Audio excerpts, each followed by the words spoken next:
Welcome to the monthly meeting of Apple CIDER, Rochester, New York's Apple Device User Group.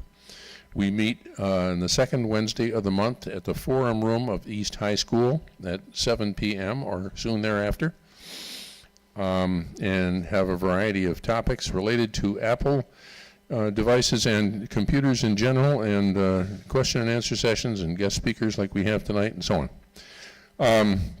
We have a board of directors that meets on the third Wednesday of the month at Irondequoit United Church of Christ.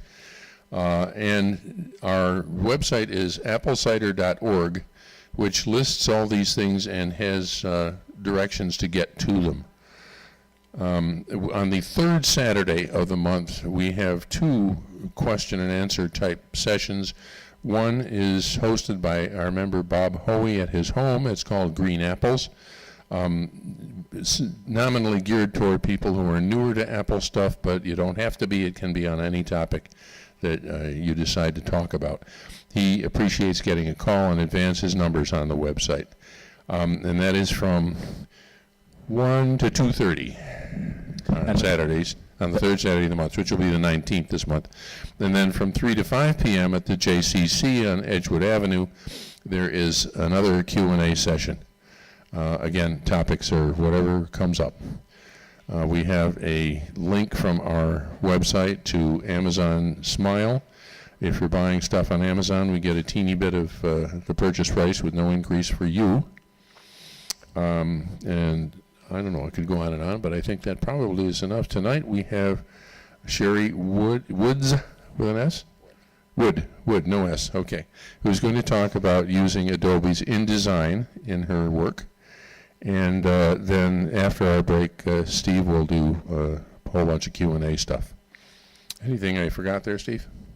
I don't think so. Okay. So I'll turn this back over to you.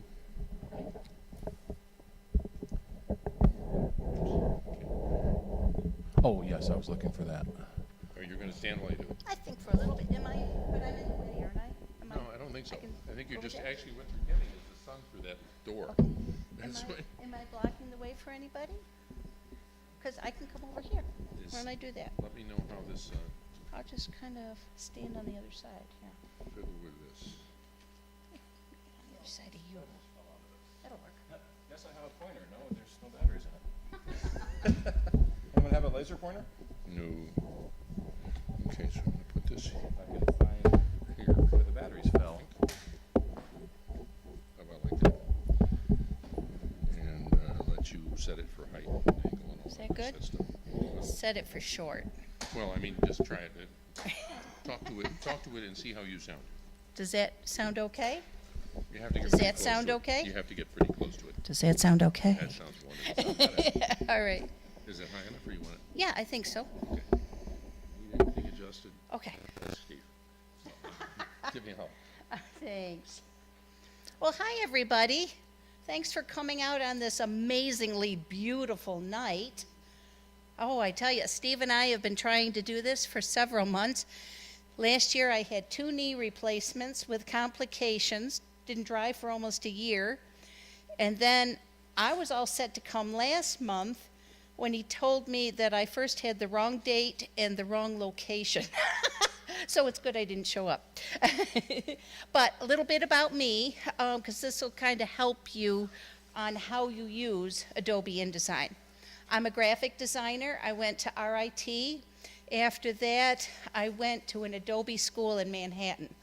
So I've probably been doing this for 25 years or whatever. And I grew up in a publishing family. So I learned my alphabet with hot type, you know, just like that up there, okay? And I learned my alphabet with little block letters, and my teachers thought I was dyslexic because everything was backwards and upside down. So, but I grew up with, imagine me as my laser pointer here, okay, with this up on the right. And so I don't know, maybe 25 years ago or so, I was working for a magazine publisher. I was a senior designer there, and we were using light tables. Does anybody know what a light table is? Yes. Oh, good. You know, I talk to young RIT students, graduates in the printing School of Printing. They don't know what I'm talking about. So I feel at home. Good. Well, I grew up and I was working at this publishing company, and I used a light table. And we would get our type, a typesetter would type it into a machine, out popped was big long strip of tape that was just curl and curl. And I would take my X-Acto knife after I waxed it, and I would put it on my light table, and I would cut it with my T-square, and I would do lines. But of course, that's not how printing started. But all this is good background for you to understand Adobe InDesign's thinking, because they came out of the printing industry. Okay, so, oh goodness, it was probably 25 years ago. I'm minding my own business, and all of a sudden, computers come along, and we had PageMaker, which was the forerunner of Adobe InDesign.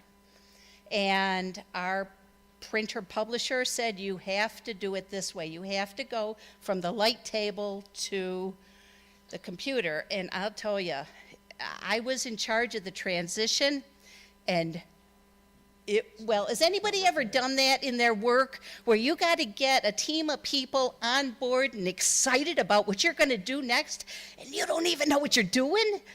Anybody ever done that? Oh, it was awful. It was awful. I thought there was going to be blood. So anyways, but we did. We did it, and then just when we got comfortable with our PCs and our PageMaker, the publisher said, no, you got to transition into Macs, into Apples. And it was like, to me, it was like the difference between an elephant and a zebra. I mean, I could not think like that. At the time, it had the nickname of Rage Maker. Rage Maker, yeah.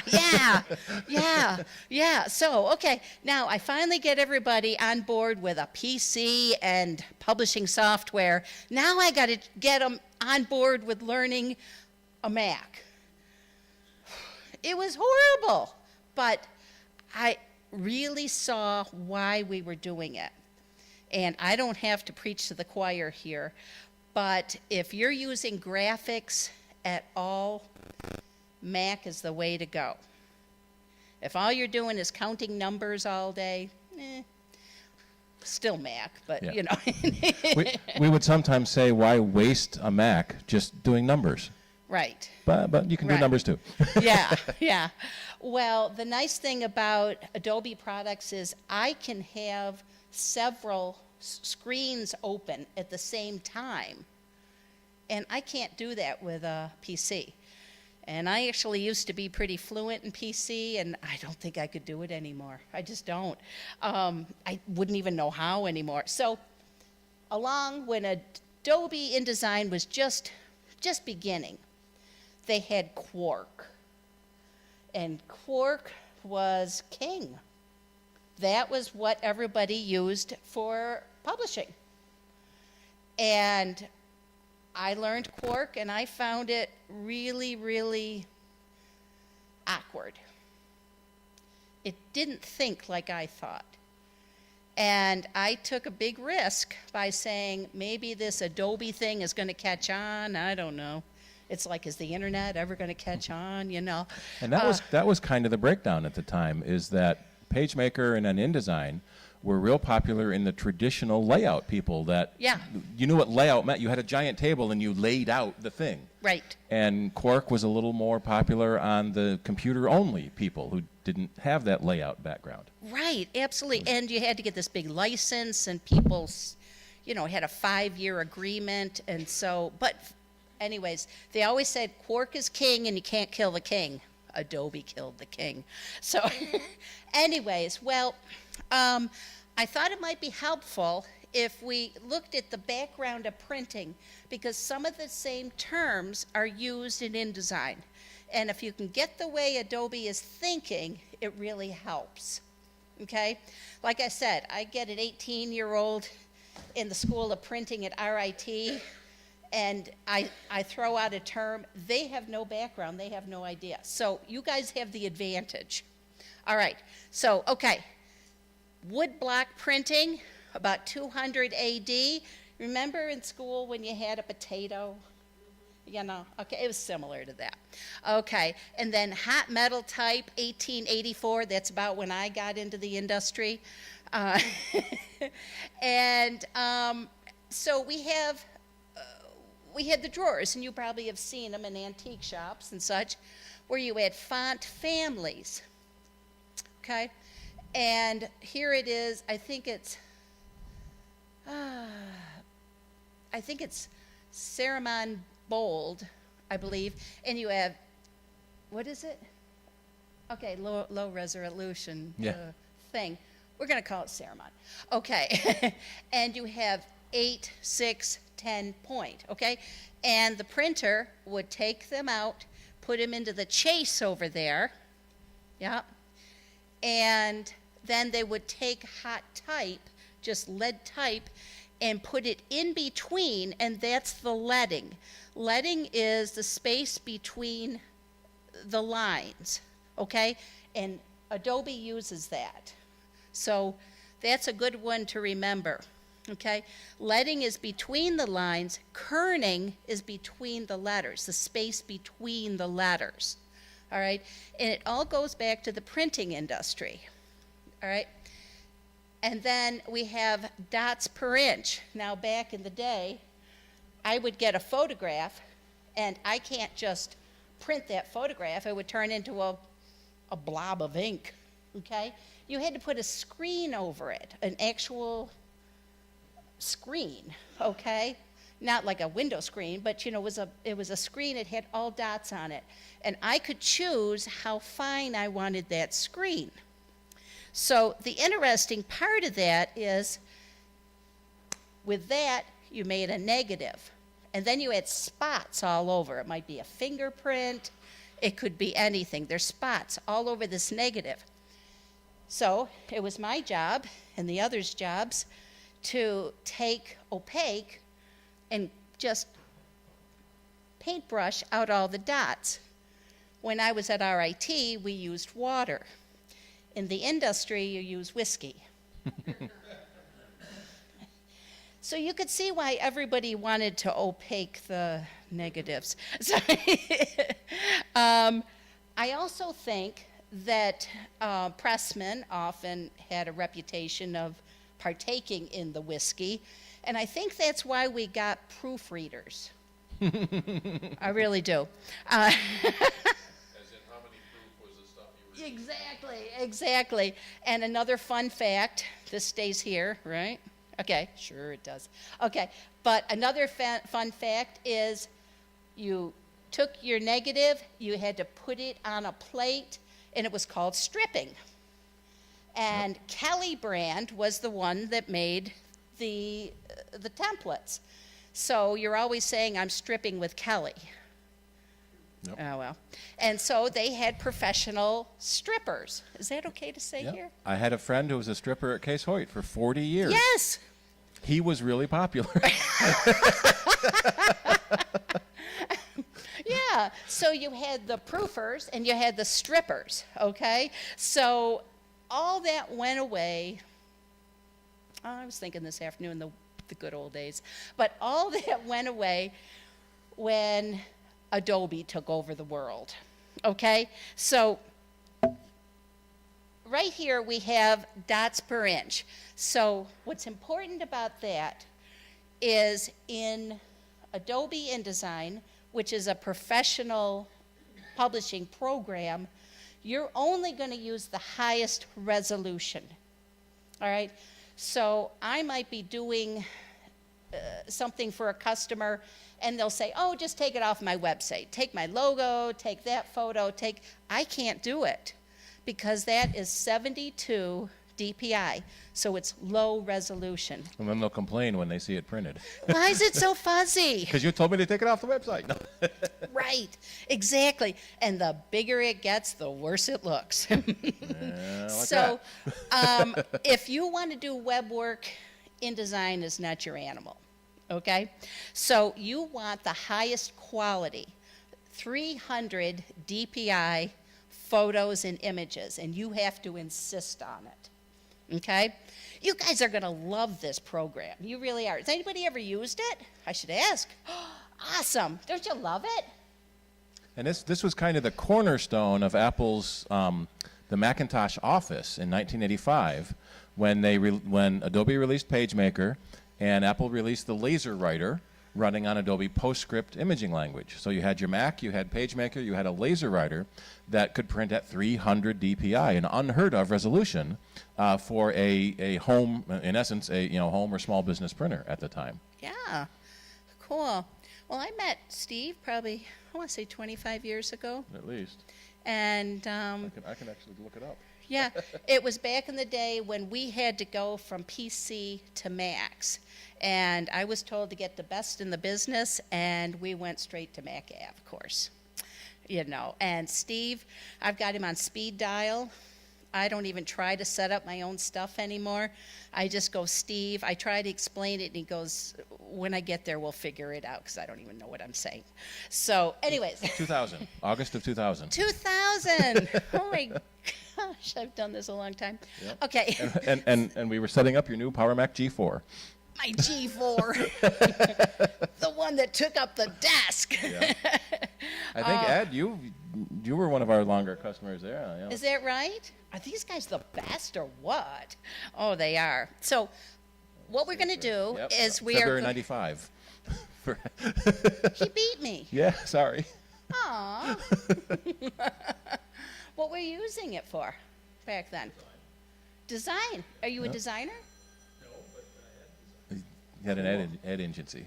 Oh, ad agency. Yeah, very cool. Oh, I love it. Yeah.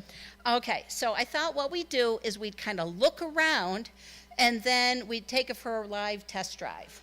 Is that okay? Yeah? All right. So there's going to be a quiz with prizes. So pay attention. Don't fall asleep on me, but if you do, I get it. All right.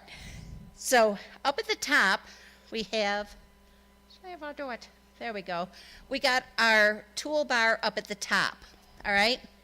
And see, over on the left, that's where you're going to get your fonts, all right? And Adobe InDesign is going to give you half a zillion fonts, and you can always get more. I took a screenshot, and it happened to be in Minion Pro, regular. But that bottom where it says regular, I can click down and get italics, bold, that type of thing. I think let me go back just a minute. I design books. So right now I'm designing a 5,000-page, 3-volume book on President James Polk. That's all I get.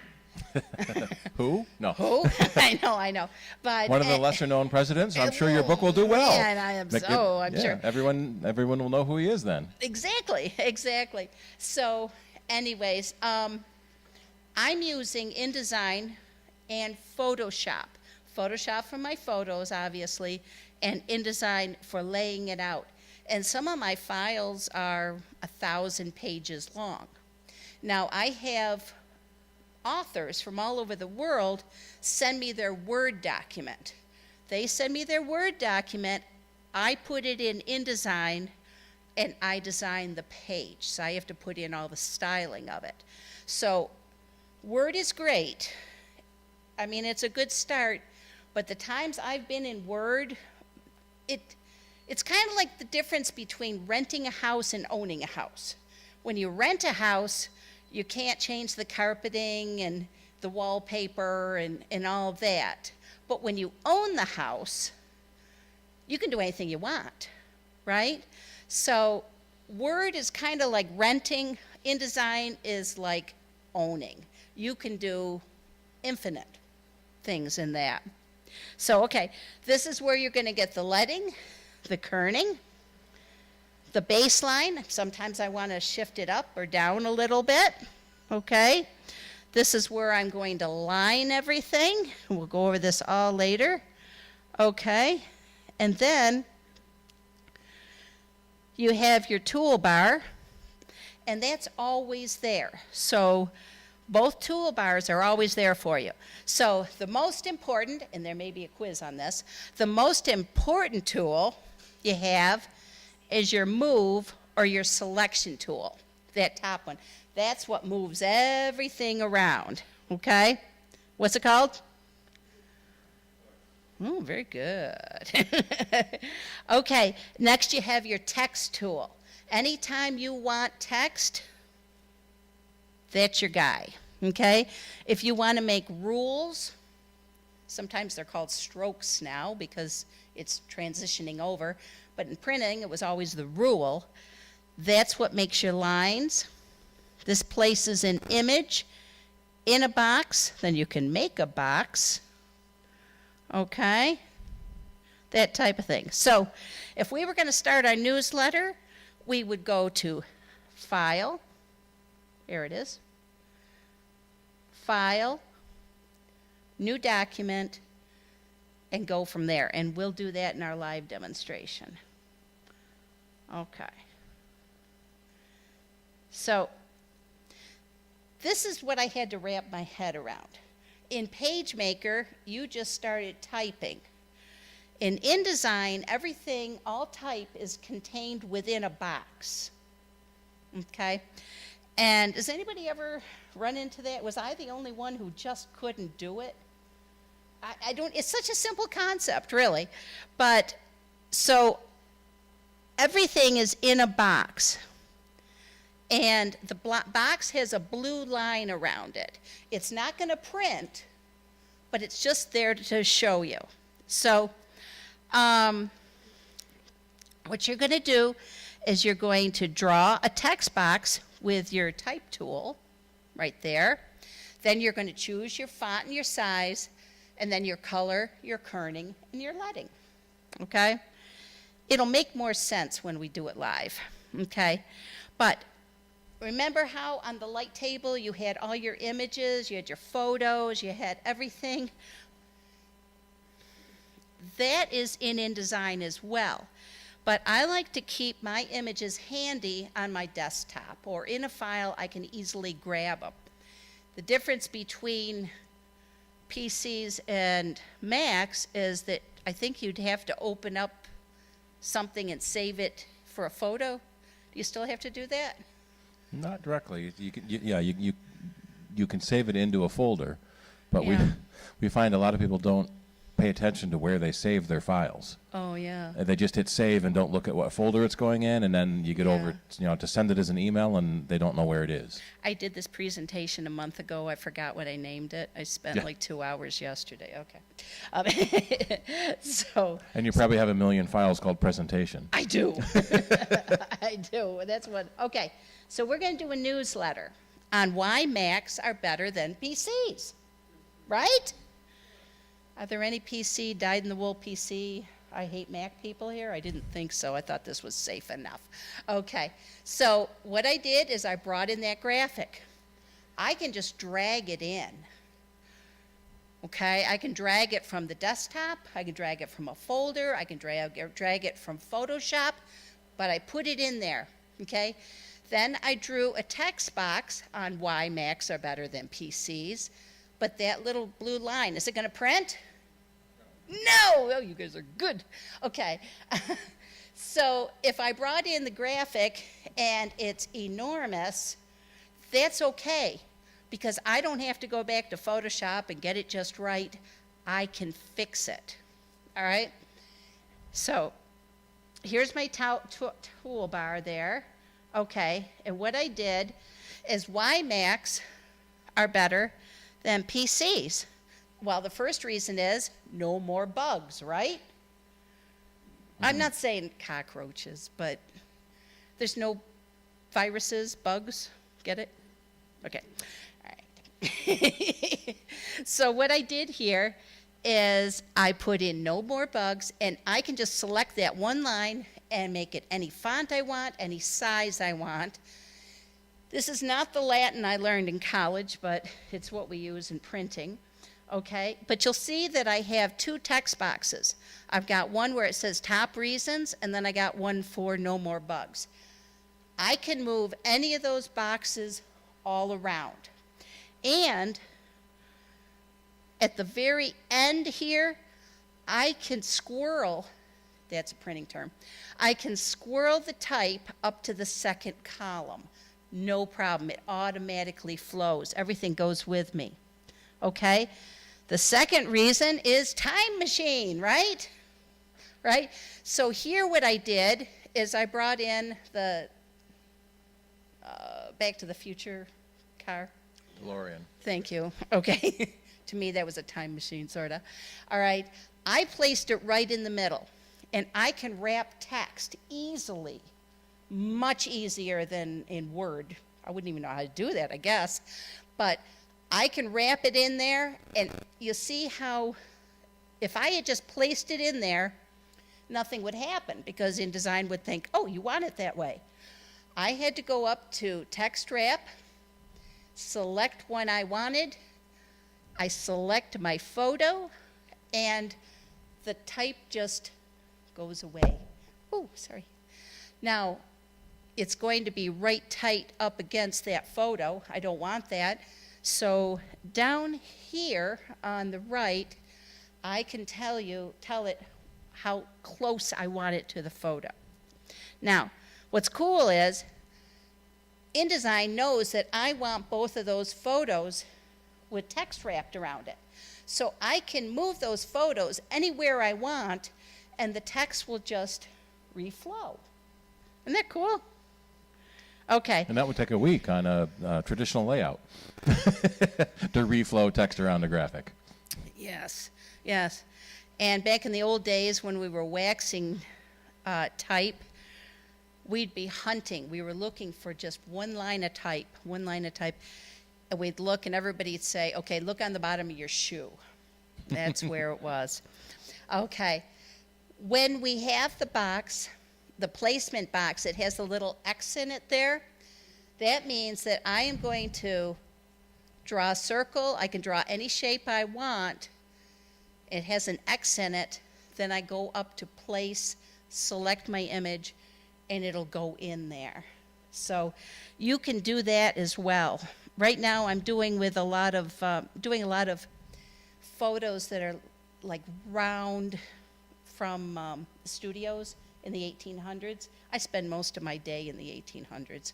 And, and I don't want everything around it. I just want the oval image. So that works out good. But the last and the best reason Macs are better than PCs is you get Steve. So what I did here is I put confetti behind the type. I brought in my balloons, and it's amazing. So, you guys ready to go live? Gives you a little background, yeah? Do you want to drive, or you want me to drive? Either way. Okay. Probably you might be faster. It's been a long time since I did much. So let me get out of this. It's a long time since I've been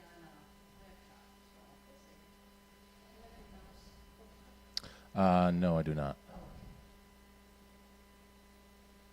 All right, let me bring up InDesign. Let me make sure. Any questions so far? Yeah, yeah. When you come to the end of a sentence and you type two spaces before the next sentence, does this put it back to one space? If you put in two spaces, it's going to stay two spaces. Is that what you're asking? Yeah, I just read a very interesting article about this concept. Yep. That with typewriter technology, talk about always two spaces, with proportional spacing, you only need one. Right. And standard shifting that way, the study shows that it's slightly easier to read if it's two spaces. Right. Do you have an opinion on that? Well, yes. When I was in high school, my brother very wisely said, take on typing, because you'll The theory is in the early days of typewriters, the font that the typewriters used wasn't that clear. And so, period, space, space allowed it to, you visualize better. But then when computers came out, as you mentioned, with proportional fonts, an I is narrower than a W, but in the early typewriters, it was all the same width.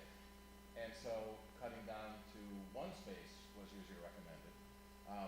But I think XKCD had a cartoon where it said you're supposed to use 3 spaces. So that's a huge debate.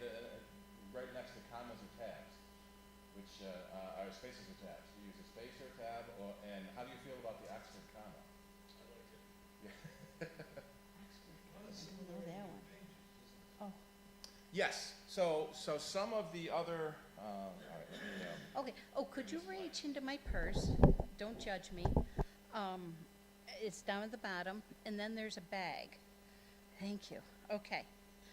Did you say you had a mouse? Okay. So I need a volunteer from the audience to be my prize awarder. If I threw chocolate, I'd probably put someone's eye out. Okay? All right. There's a quiz. Wordperfect. Get out of answering the question. Wordperfect used to throw out chocolate. Yeah. So they have a question. Very recently, it was always 2 spaces. You're right, it was easier to read. Now, it's just 1 space. It's hard for me to break that habit. When I'm keying in, I still do 2 spaces. But it depends on your kerning in between your letters. Thank you. Yeah.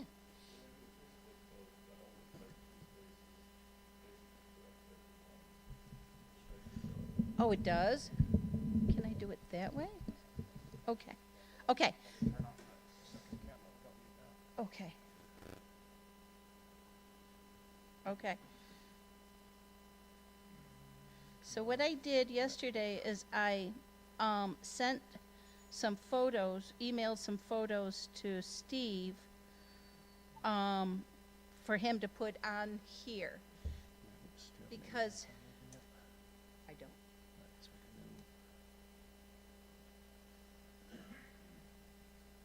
Oh, you should drive.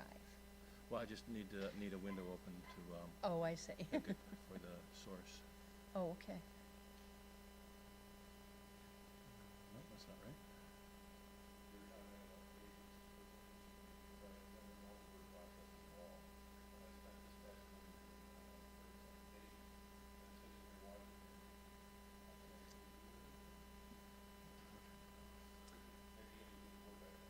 InDesign is super cool. And I think that they have a scaled down version, don't they, for InDesign? No. Oh, it's Photoshop?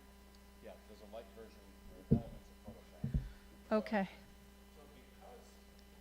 Because PageMaker was the standard for desktop publishing for so long, and because it was $700, a lot of companies mimicked. It's 4 now. Yeah. A lot of companies would mimic that for personal use. And Apple did that with AppleWorks and now Pages, is that a lot of these typical things that you do to set up a newsletter or a small book in traditional publishing terms can be done inside PageMaker, inside Pages. Okay. Do you have a mouse? You don't have a mouse. Okay. I'm not super good on laptops. I'm looking for my file with all my photos in it.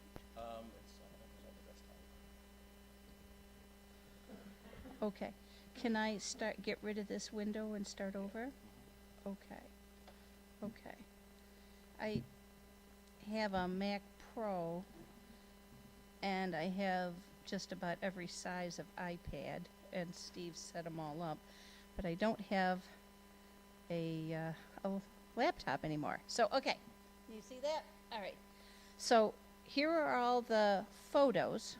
All right. So does anybody know what this is called? It's for chocolate. Yes. All right. Throw that man some chocolate.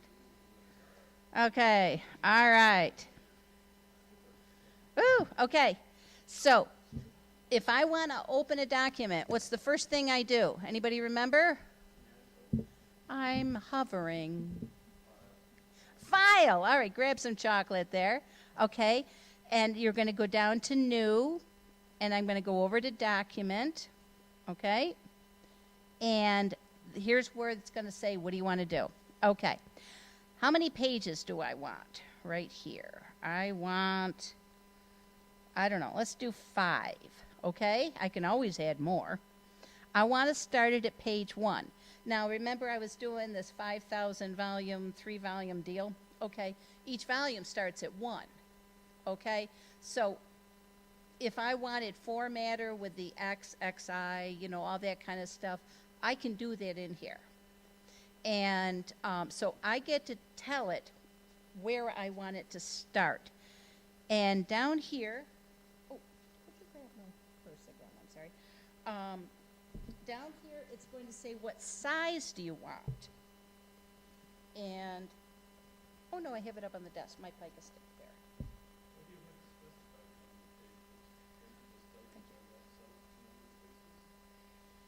It wants you to determine what pages. Okay, so I'm going to have other things open. Like, for instance, I'm going to have, when I get done, I'm going to have my Pages tab. I'm going to have all kinds of workspaces here. Okay? Yes?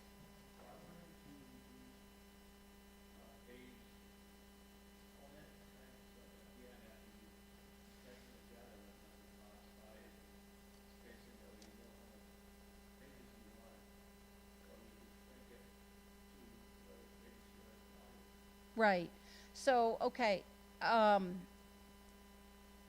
going to do, say I'm going to do a newsletter, and I'm thinking it's about 5 pages.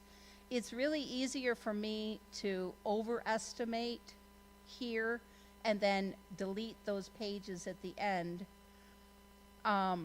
It's just faster. Does that make sense? Okay, all right, so this is what we're doing here. I can make it any size I want, and it's using picas, another printing term. There are 6 picas to the inch, okay? Remember, Adobe thinks like a printer.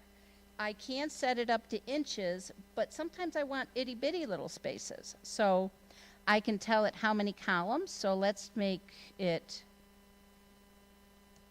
I'm going to change it to 2 columns, okay? I'm going to do my margins around 3. 3 is nice, but what if I made 4? Okay, so I'm going to make it 4. Little trick here, I don't have to go down to the top, bottom, inside, outside. See this little chain link thing? You click that, and it does it for you. Don't you love InDesign? I do. So, okay, I'm going to hit OK, and there we got it. You know something? I think I want it the other way, though. Okay, so I'm going to go down to File. I'm going to go down to Document Setup. Okay, and I think I want to have it Landscape. There you go. All right. So, in Adobe InDesign, they always said there's 5 ways to skin a cat. Now I'm a cat. I like cats, I suppose. So, and Steve has a cat. So, but you know what I'm saying? There are like 5 different ways to do the same thing. So it's pretty efficient that way. Okay. So, I'm going to name it. So I go File, and then Save As, right? Okay. Okay, so I'm going to save this as CIDER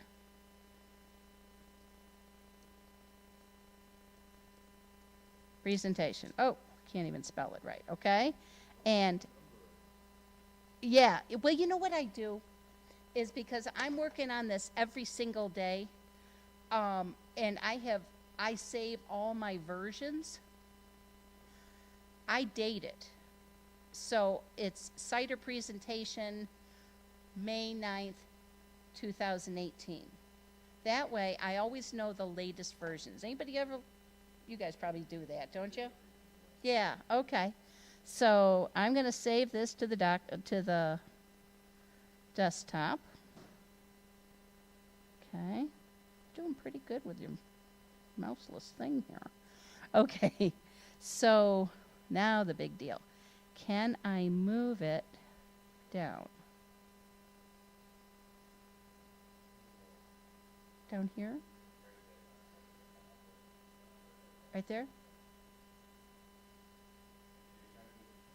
No, the whole window, the whole, down here, down, up there? Down? Down? Right there? You see why I call Steve a lot? Okay. So I'm going to open up my Latin text, all right? And that is in Word. All right.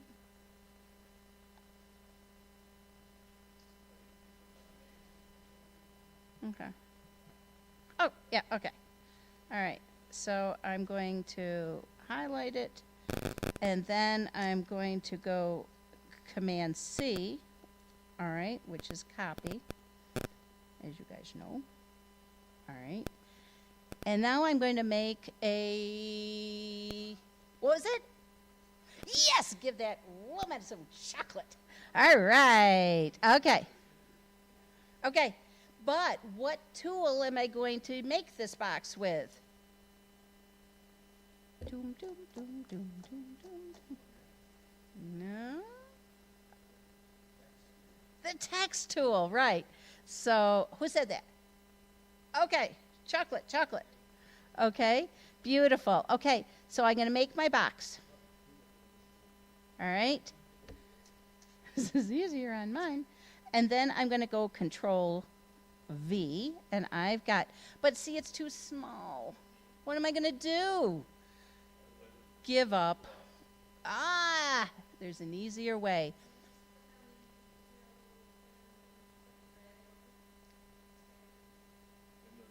But what tool am I going to use? But yes, but what tool will I use? I'll give you a hint. I'm going to grab, yep, that's your all-purpose. You gotta love the tool. Okay, so let me make it a little bigger. All right. All right. So you see this little red handlebar? Yes. Okay. That means there's more text there. You haven't laid down all your text. So, okay. Below it, I've got little handlebars. And I'm just going to do that, right? Oh, see, I'm not good with this laptop.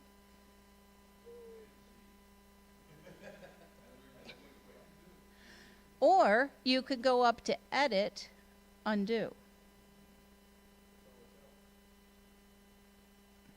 There we go. Okay, so when you have the little red thing, it means what?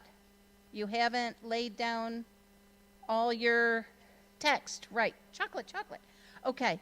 That's important when you don't know, somebody gives you something and you're missing like a whole paragraph or a phone number or something, and people get mad at you. Okay.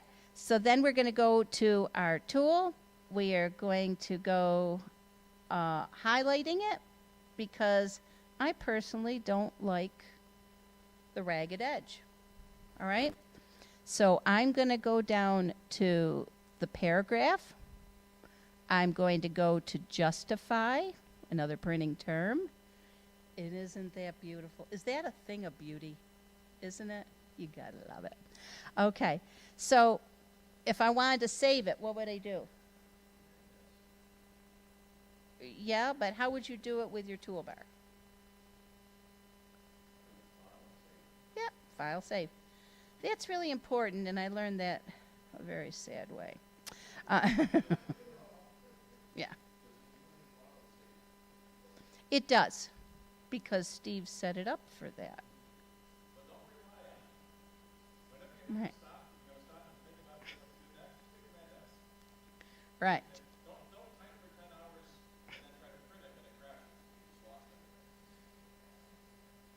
Okay, so I am needing bigger fingers here. Okay, okay. I'm going to drag my time machine in. There she is. Come on. There you go. And I'm going to put it, it's really faster when you have a mouse. Yes, I do. I do. I'm going to bring it down. Okay. There we go. And I can do handlebars all over the joint. Okay. So my photo, it's a little big, don't you think? So what tool would I use to select it? Your little arrow up at the top, right? Okay, cool. All right, so I'm going to drag it in, but now I've got text behind it. No one's going to like that if I do that, right? All right, I want to keep my image selected. Don't worry about the text. Worry about the image, all right? Then you're going to go up to Window, down to Text Wrap, okay? And you can have all these little helper palettes open at the same time. In fact, I can open up Pages, what I usually do, over here, and it's showing me exactly what I'm doing. You see the top one? That's the one we're working on, you know, and if I wanted to, I don't have to scroll. I can just click on that particular page. So I want to make the photo smaller. So, see if I can do it with a mouse. Okay. I'm going to go Shift and then bring it in. Okay. Now that's not good, right? I'm going to go to Object, and I'm going to go to Fitting, Fit Content to Frame. Oh, I'm better with a mouse, I'll tell you that one. Okay. Object, Fit, Fitting, and Content to Frame. Good. Okay. Cool. Pretty easy, right? Really? Okay, good. Okay. I've still got it selected. I'm going to go up to my text wrap over here. All right. And I'm going to go to that one there. And isn't that cool? Isn't that cool? The text is now on all sides of it. But again, no one's going to like that. Ooh, what you have? That's all right. I'm getting the hang of it. I'm getting better. I really am. Okay. And over here, I can make, say I want a little bit more space. See what's happening? Isn't that cool? Isn't that cool? So if I move this around, it just follows me. Is that awesome? Okay.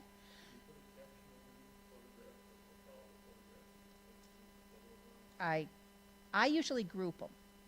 If I'm going to do that, I group them. But you're going to want text wrap around your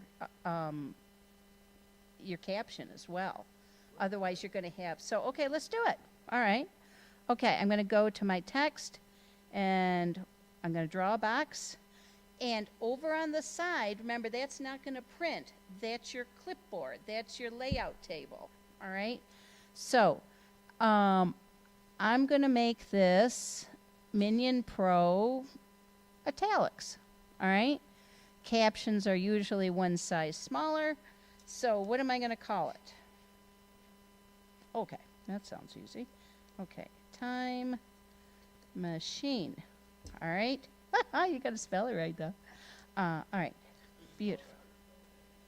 Yes, there is. It turns red when it's not. That's cool. But I want it in the middle. All right? So what am I going to do? Yeah, but I'll go up to paragraph, right? Paragraph. And then I'll go justify center. Okay? Now, that box is a little big. Even if it's not going to print, but I'm going to drag it in, and I'm going to line it up with my photo.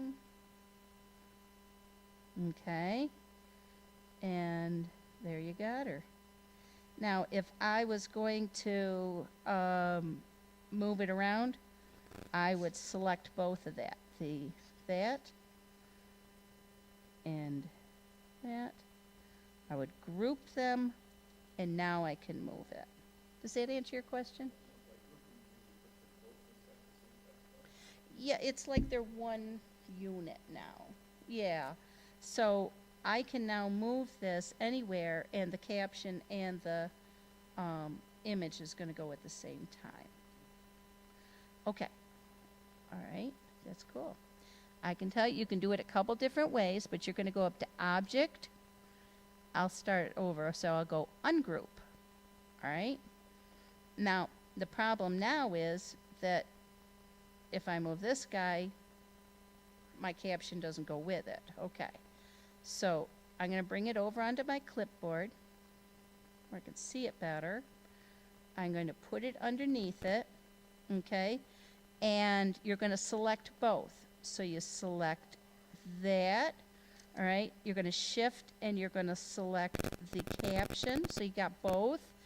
And you can either go Command G for group, or you can go up to Object and group it that way. There's all different ways to do the same thing. All right. So we can put it in there. Cool. Well, I don't even know what time it is, but I don't want to. I'm okay. Oh, okay. All right. Now, all right. Let me bring in. I'll show you another way to do it, which is a really cool thing. You go that way. All right. I'm going to bring in, I can't bring in the cockroaches. I just can't do it. Okay, but I'll bring in the balloons. Yay. Okay. All right. So, let me do this. Again, it's a little bigger than I need. What do I do? What do I do? I've got it selected. That's good. Okay. Yeah, okay. I can do that. And then I can go to Object, Fitting, Content to Frame. But see what happens? It gets squished. I learned that the hard way yesterday when I was just not thinking. And I made a tombstone that wide and that long. So don't do that. Okay, so, all right. I don't want it that way, so I'm going to undo it. And InDesign gives you a zillion different undos. It's very, very forgiving. Okay, so I'm going to select it, grab its little handlebar. Oh, by the way, when you do that, I can rotate it, which is pretty cool. I'm going to grab this, and then I'm going to shift. Then I'll go up to Object, Fitting, Content to Frame, it's easier with a mouse. Okay, try it again. Okay, Object to Frame, Fitting, Object to Frame. There we go. So, if I wanted to make an oval, fit everything into an oval, okay? See the little, they're hard to see probably, but little arrows on the side of a lot of them, they fly out with other options. Otherwise your toolbar would be like, like that. So, okay, say I want to make an oval, all right? So, that's good. This is different. See, I've got an X in it, right? That means you're going to place it inside the box. Maybe there's stuff on the outside of this you don't want. So, okay, now you've got to go up to File, Place. This you kind of have to do manually.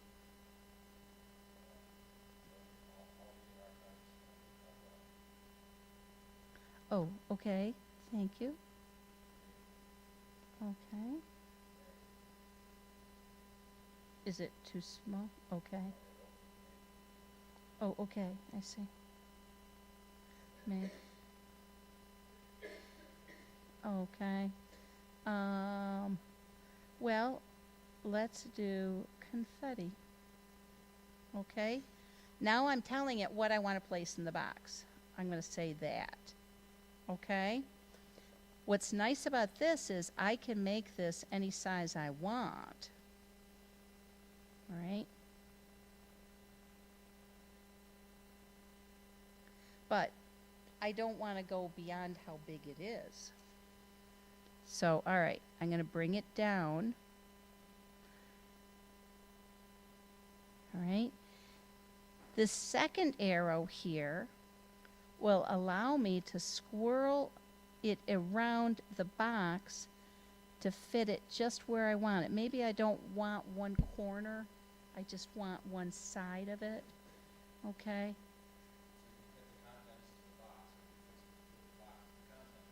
Yeah. But that may not be something you do right at first. But another thing I like to do is I like to go to View, Display Performance, and I go to High Quality. And it sharpens everything up. That's really good when you have a lot of photos and such. So, does anybody have any questions?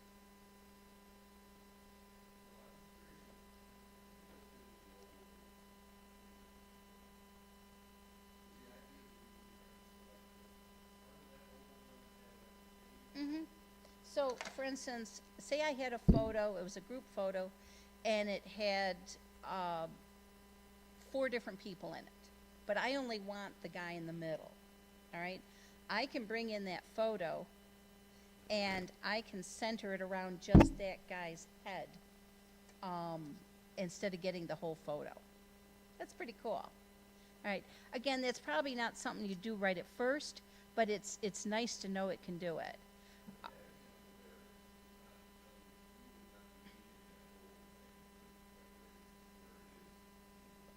Oh, no, I wouldn't. Right. Okay. So I can make sure I'm in the right arrow. Okay. I can bring it in. All right. How do I do text wrap? Anybody remember? The palette's right here. Which one would I choose? Like this one here? Yeah, we'll choose that one. How do I make the type go around it? This guy right here? Okay. Is it too small? Okay, I can make it bigger. That's better. The palette's too small. Oh.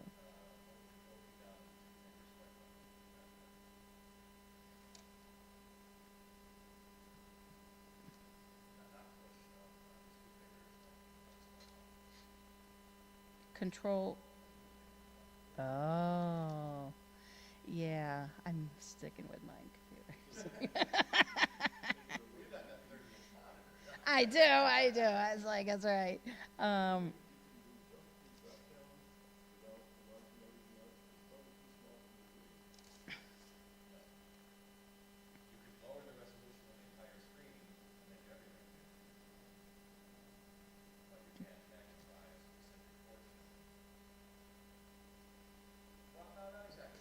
Well,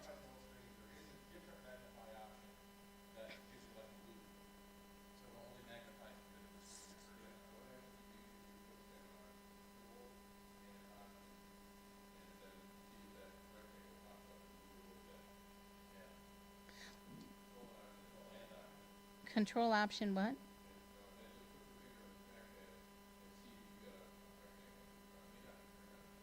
Oh, okay. I always have done like command and then plus or minus there. But okay. Okay. All right. So, all right, you see this type? It's a little typed. So I'm going to select my image and I am going to just increase that until it goes away. All right? Now,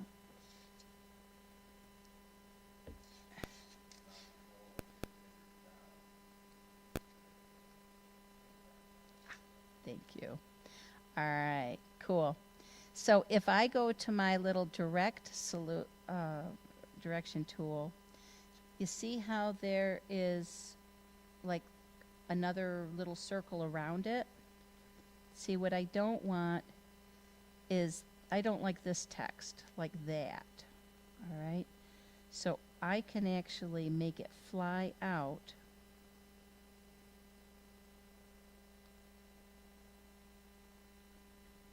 And change it. Isn't that cool?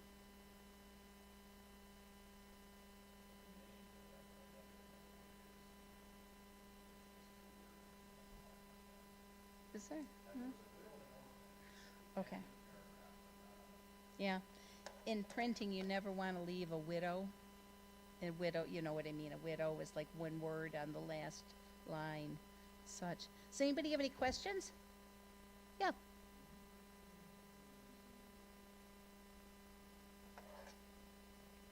Inside here? Yeah. Yeah.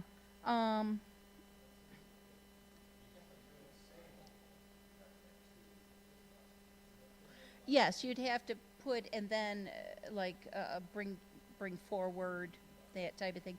I would usually do something like that in Photoshop and then group them with layers and then bring that in there. But it's an amazing program. It really is. It does so much. And once you get used to it, it's just, it's speedy.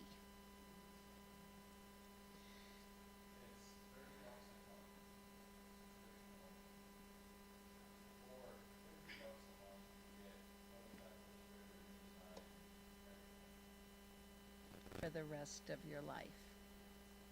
Yeah. I suppose you could, yeah. Right, right. It used to be you could buy the box. The Creative Suite. And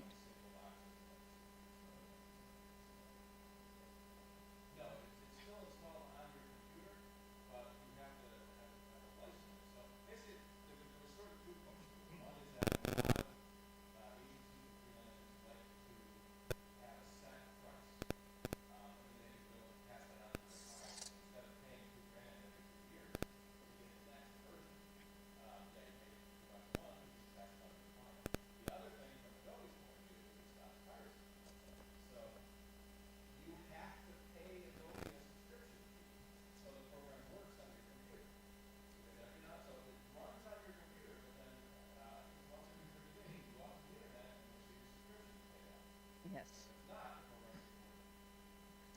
Which is not so good when you're doing work for clients.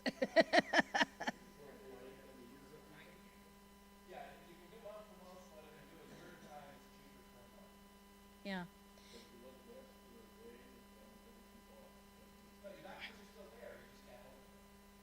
Right.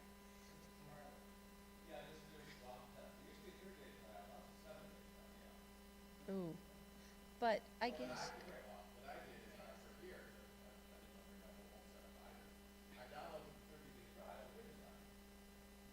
Right. Oh, okay. Mm-hmm.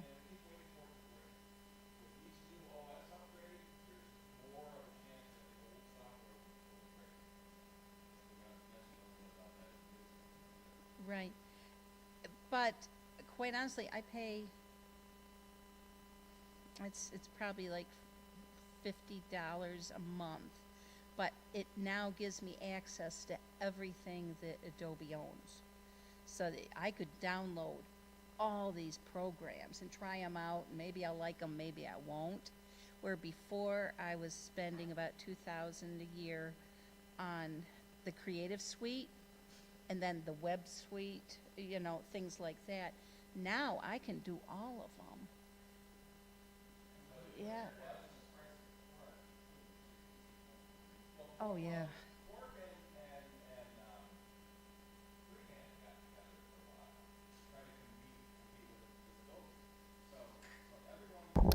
Pretty much everyone used Photoshop for image editing. And then so Adobe said, why don't you use InDesign for your layout and Illustrator for your vector graphics? So there was always a fight. Everyone used Photoshop, but then some people used Quark, some people used PageMaker and InDesign. And then some people were freehand and some people were Illustrator. And so when Adobe put their suite together at about half the price of buying each program separately, they killed the market. So then Quark and Macromedia at the time with freehand put a bundle together to sell to freehand and Quark, but you still had to buy Photoshop to do your photo editing. And so Adobe pretty much killed the rest of the market. And then Adobe bought Macromedia. They kept Illustrator and killed freehand. But ironically, they bought Macromedia to get Dreamweaver. So that's their web authoring tool. Yeah. And they killed their own Go Live. So Adobe Go Live was a web editor that competed with Macromedia Dreamweaver. So they killed their own Go Live to keep Dreamweaver, but they kept their own Illustrator and killed freehand. And so now Quarks is still around. We've got one or two people that still use it, but Really? not very many. Okay. Because everyone uses Photoshop. And it's just so easy to use Illustrator and InDesign too, because all the key combinations are the same, and they talk to each other so easily. Well, they do. And in the early days, we bought Quark, and I needed to use Photoshop, and they just didn't talk well. Yep. It's two competing companies, So Adobe really is the way to go. Yeah. It really is. It's an amazing program. You should try it, even if you try it for a trial. I know you'll love it. Word is great. Like I said, I get my manuscripts from my author in Word because that's what most people process words with. But if you were to publish a book in Word, it's not going to look very good. It's going to look kind of handmade, right? But if I put it into InDesign and I put the styling around it, it looks professional. So if you really want things to look slick and be able to do what you want, I just did a book on Shutterfly, and a family book on Shutterfly, and that was cool. That was really cool. But I'm used to having complete control of where I put things, what I want to do, and Shutterfly isn't designed like that. It's more for everyday users. But again, it goes back to renting a house or owning a house. And when you own your own house, InDesign here, it's infinite what you can do. And it's pretty cool. Some people say I should use Pages instead of Word. What do you believe? Okay. From a I'm a graphic designer. Authors who give it to me in Pages, I have trouble. I have to convert it into Word to get it into InDesign. And so I don't know enough about Pages for other things, but it doesn't work well with InDesign. So it's basically if you're just typing stuff for yourself, Pages is fine. But if you want to give it to someone else, you have to convert it to Word, because unless you absolutely know they have Pages at the other end. And so trying to convert documents from one format to another, things change. The line endings change, leading, kerning, all those, get the lead out. All those things can change. The biggest disadvantage is that Office is $150. Although currently they are still selling what they're calling a perpetual license, so it's $150 flat. Or for $10, $10 a month or $100 a year, you get a license for 5 computers, 5 phones, and 5 tablets. So if you have a family or want to use Word, Excel, PowerPoint on several devices, that can be cheaper. But again, it's $100 a year, and if you stop paying, they stop working. So some people like just that flat $150, and it keeps working until it stops. As a lawyer, most other lawyers use Word. Yep. Yeah, Wordperfect was huge in the legal field for a long time because you got a blank screen with a blinking cursor. And one of the complaints about Word is that there's so many toolbars and buttons, and sort of like InDesign, where they've collapsed the palettes and put in tools behind other tools. If you turn on every toolbar and every palette, there's no room left to actually work. Right, right. Yes.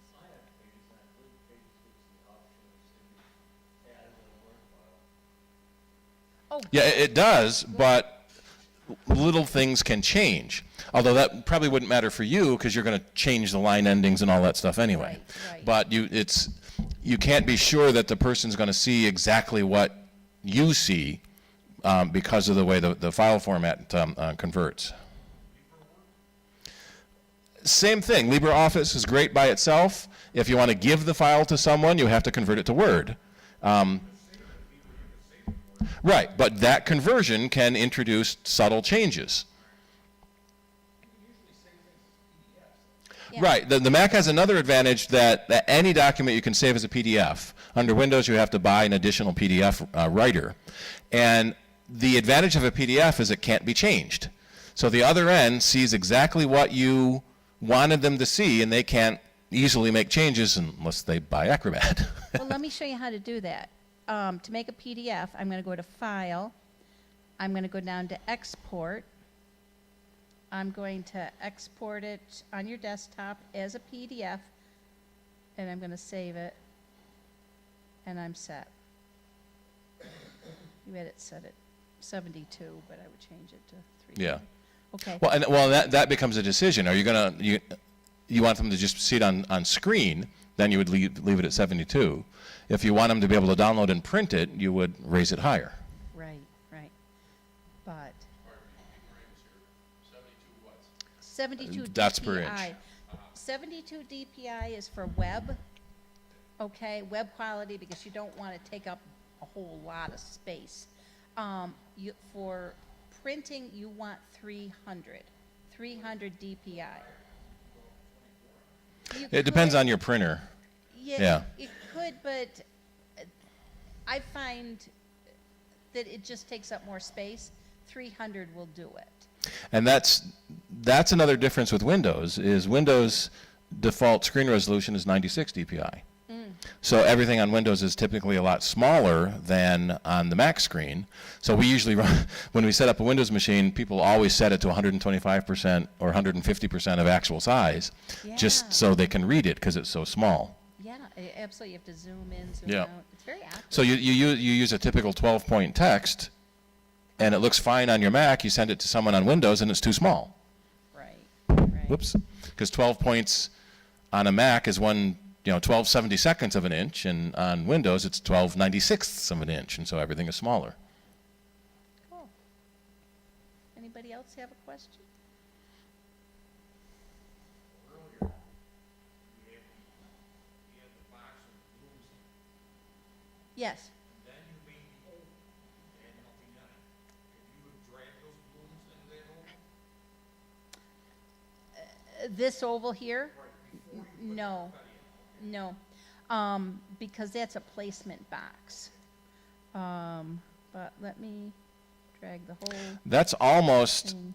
a nod to Quark, Yeah. where in PageMaker you made a box and put something in it. That's the only way you could do it. On Quark, you just throw something on the pasteboard, and it made its own box. So now InDesign does both. You can throw something on there, it makes its own placement box, or you can make a box and then put the thing in it later. Right. It's the only awkward thing you're going to do is ever place something in a box where you have to manually go file, place, choose the file, bring it in. Otherwise, I can drag from Photoshop. Say I've just done something in Photoshop. I got Photoshop open. I just drag it right in.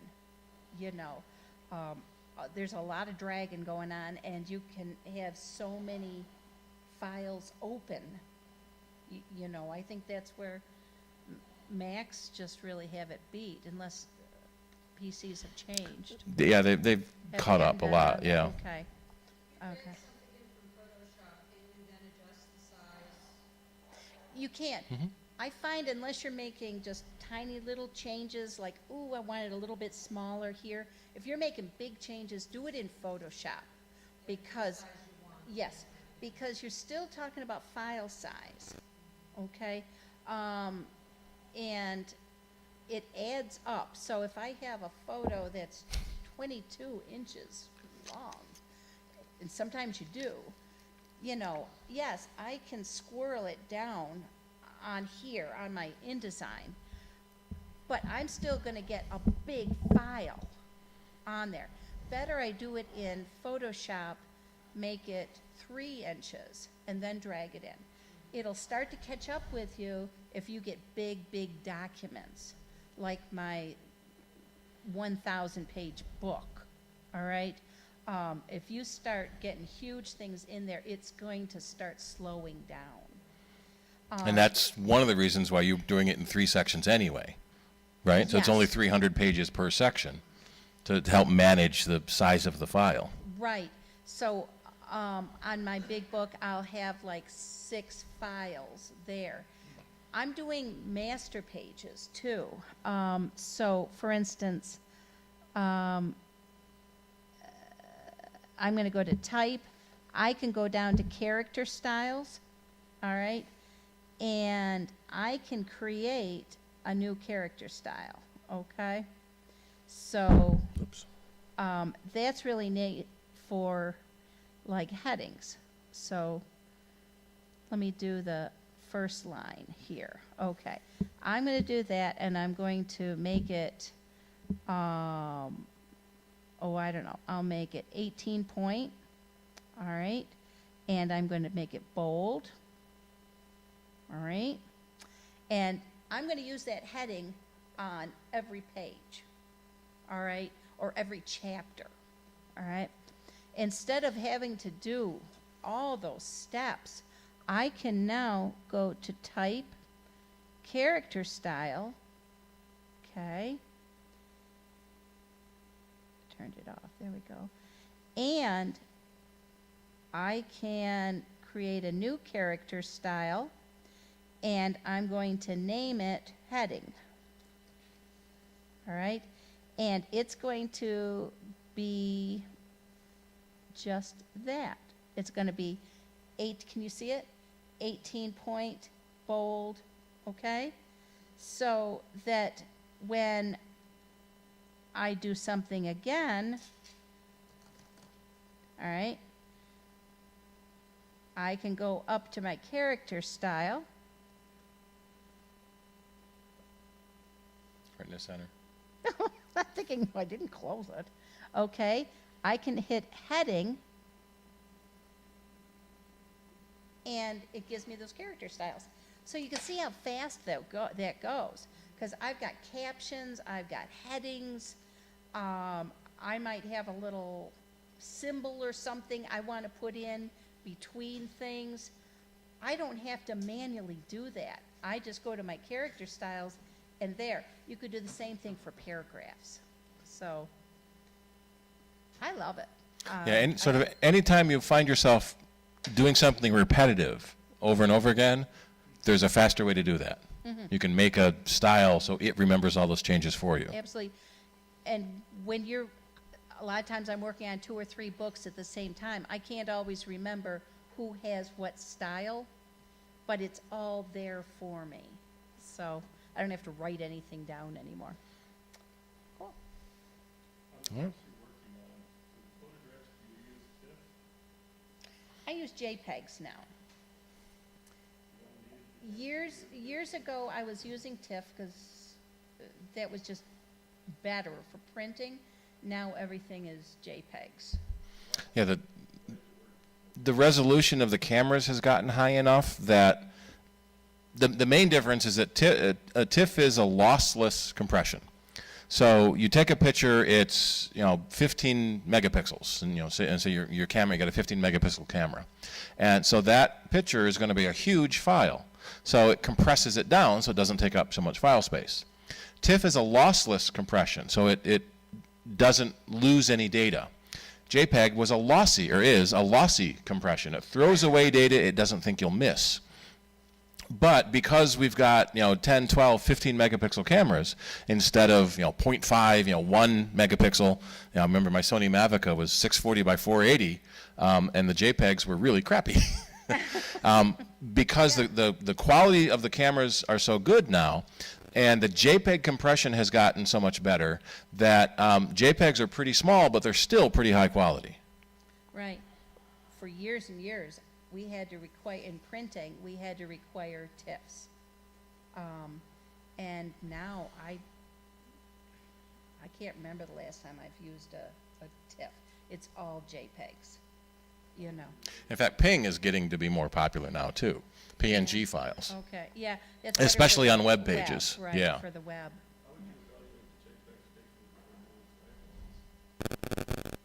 Oh, I'm getting good ones. Yep. I'm getting good, but they're big.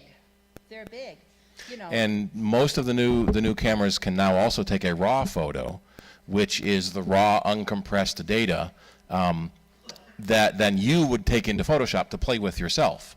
For the average person, the JPEG file that we're calling it computational photography. It's doing, especially on the latest phones, it does what's called HDR, high dynamic range. So it takes several pictures, some that are too white, some are too dark, and it blends them together. It does color correction in the camera, and it does all this when you hit the shutter button. So the phones are so fast, it can do all this stuff that used to take you hours in Photoshop or days in a dark room. And so with the latest cameras, they give you really, really good JPEG files. And in fact, because smartphone cameras have gotten so well, the entire point-and-shoot camera market died. Yeah.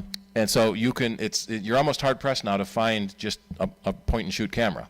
Most of the cameras now try to have more features, and the mega zoom is the biggest change. In fact, I'm looking for a new camera now. My 16x zoom, I want more.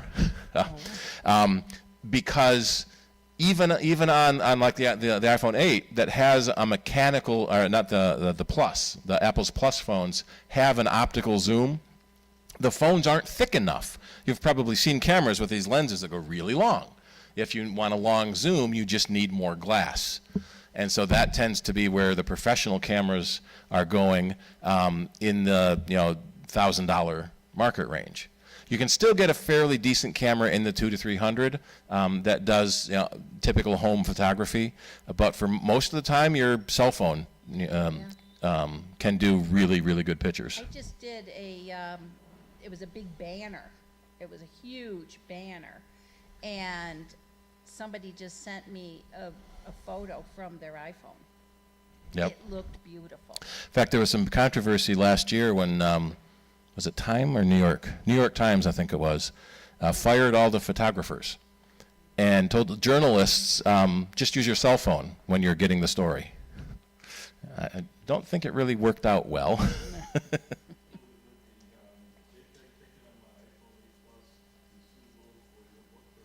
Yes, yes, yes.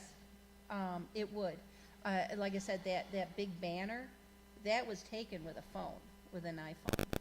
And it was blown way, way up. And it looked beautiful. It really did. Yeah.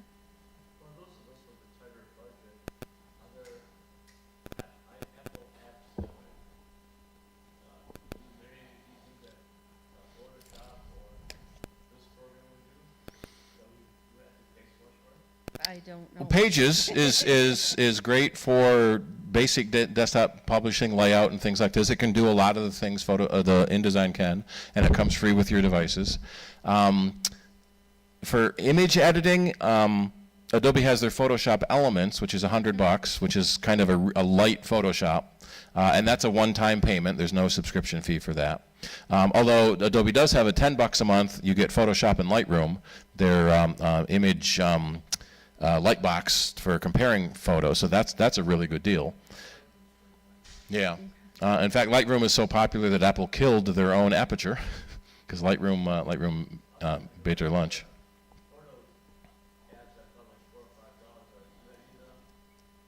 Yeah, there's quite a few photo apps in the consumer market. Pixelmator, Acorn Graphic Converter, and most of them are in the $5 to $20 range, and they can still do really good work. In fact, Graphic Converter started out as a graphic converter between hundreds of different graphic formats, which is exactly how Photoshop started out 30 years ago. And then they started adding more and more editing features to the conversion program until it now became mostly an editor. I think it depends on your use. If you were going to want to put together higher end newsletters, graphics, publications, InDesign is the way to go. But if you're just doing for your own use, it's kind of an overkill, probably. And yep. Yeah. GIMP Yeah. GIMP is a really good Photoshop alternative that's free.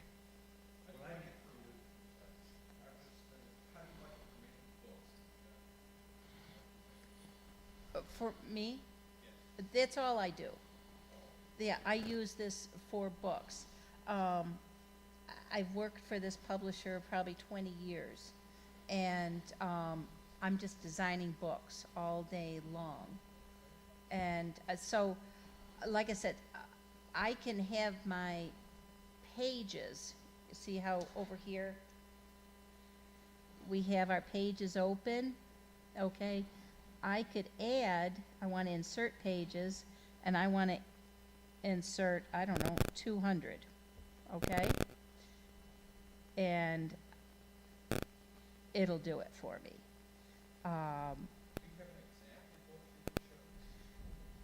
I don't on this. I have it on my my Mac Pro, but iCloud file? Anything uploaded to cloud or Adobe Cloud? I don't know. What I can say is that I take the Word document and I copy and I paste it in here, but I'm controlling how far it'll go. And then the authors will tell me where to place a photo, what the caption is, tell me the styling they want. A lot of times they leave that up to me. And I can design the cover on here, everything. But I will name it, I might name it like chapter 1 to 50, for instance. And after I get done with that, with all my styles and all my everything, it's gonna start slowing down. And then that's when I have to open up a new file and go 51 to 100, that type of thing. When I get all done, I'm going to export it to a PDF, and then I'm going to string them all together so that the printer knows that there's actually 2,000 pages in that book. But I'm working on it in sections, and trust me, I'm keeping a list of what everything is called. And that's why I always date it, because authors always edit after I've done my work. And you know, I call it moving the furniture, okay? It's kind of like, you know, I don't like that photo on that page after all. Let's put it on that page. You know, I did like it better over there. Drives me nuts. It does. But I always have to date it because I want the latest version, because it's always going to be the name of the book, chapter 10 to 20, you know, or whatever. I can have, you know, 6 months worth of those. I have to rename it. So I put the date on it, so I always know the latest version. You say the older version, so when they I say do. it like it the other way. Yes. Mm-hmm. Oh, exactly. It's exactly right. Remember that one we did a month ago? Let's use that one. Yeah. Yeah. Oh, they do. They do. of course, that wasn't the only change they made, so who Yep. knows, you know. But I always have a file called old versions, because they'll go back.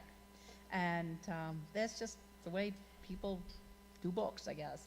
Whenever I insert page numbers, I always want to put page 1 for the cover, and the first page to be page 2. And even though I can eliminate showing the one, so what I've been doing is the cover is a separate document from everything else. Is there another way to do that? Yeah, and that's where it gets tricky. See on my pages here, my first one, all right, that's the one we were working on, but I want it to be a spread. I want it like a book, all right? So I really want this to be down there, okay? So what I'm going to do is actually start this one at page 1, all right, okay, and I want this one to not really be anything at all. I want it to be, I don't know,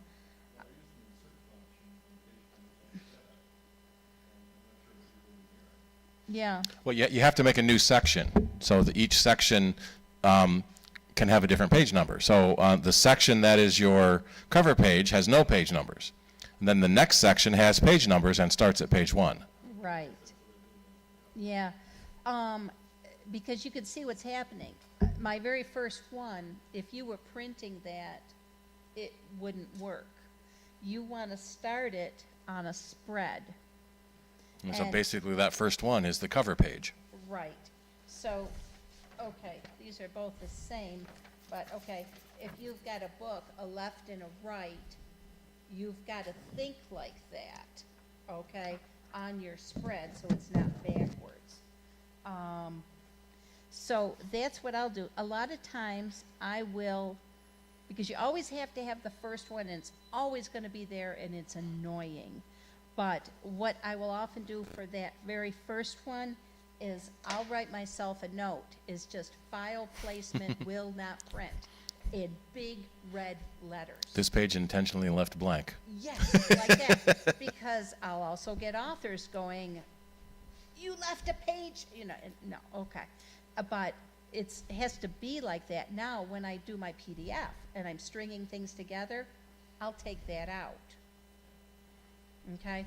That's really the only way I've found that you can get around that. Some programs used to have a start at page 0. Oh. And then the first page you put your text on was page 1. Right. Right. Oh. Mac Pro. Mhm. Mac Pro, yeah, he would know.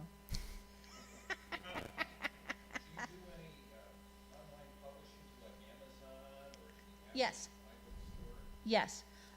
Sometimes authors, I work on higher end books like Barnes and Noble, that, not just self-publishing.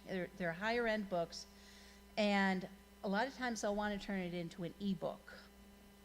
And that's a whole different thing. I'll always use my InDesign file, but then change it into an ebook. I think Adobe was trying to really get into that market really well, but it's changing so fast that, yeah, but that's the way people, they want to download them, yeah.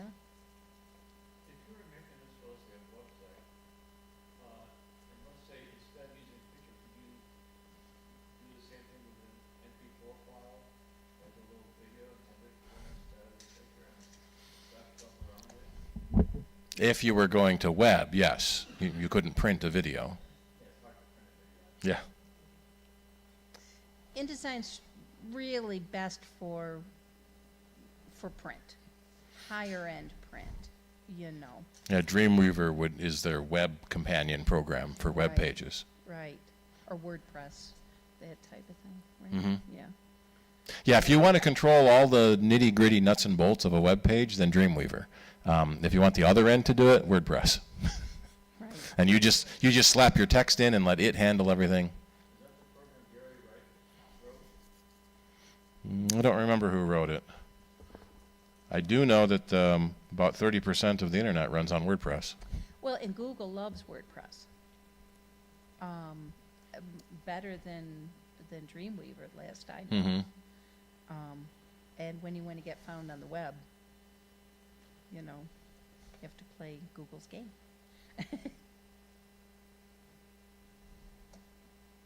Anybody else? What time do you end? 10. Oh, 10. Okay. But if you're about done, then we take a break, and then we'll have our second part. Okay. Thank you. Thank you. And the bag of candy is over there. I think I got enough for everybody. Yeah, why don't you do that? Thank you so much. Thank you. I hope this was of interest to you, and it's a great program. It really is.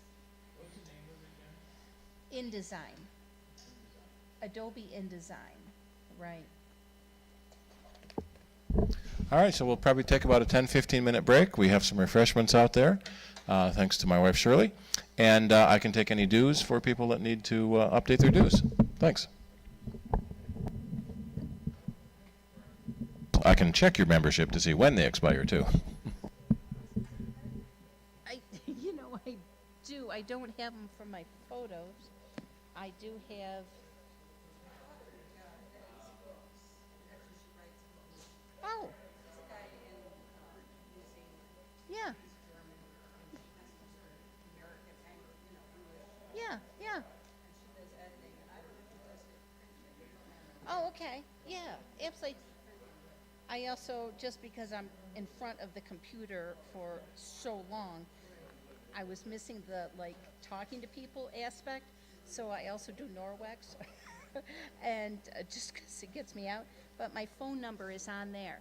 And in my email, if she wanted to contact me, I can put her in touch with the publisher. Yeah. Now, I had a friend where I was doing publishing for him. He wrote a book, and Yeah. 3 books actually. And I was his ghostwriter and printer and wow. editor and his whatever. His son's passed away, but he wanted his own. You know how it is. They want to write their own book. He was like in the Right. 70s, and he Yeah. thought he was going to write the bestseller, which Yeah. I couldn't tell him no, but you know what I mean, No. kind of thing. But I wish I'd known about Adobe InDesign, because when we started, we knew nothing about ISBNs, copyrights, nothing. I had to learn this has been 10 years. Oh, that- yeah. Like, It's learn an on the art, job. and it keeps changing. See, Yes. I'm pretty spoiled because our publisher will apply for the copyrights and the Oh, so ISBNs. you're right, but And- we had to do Yeah.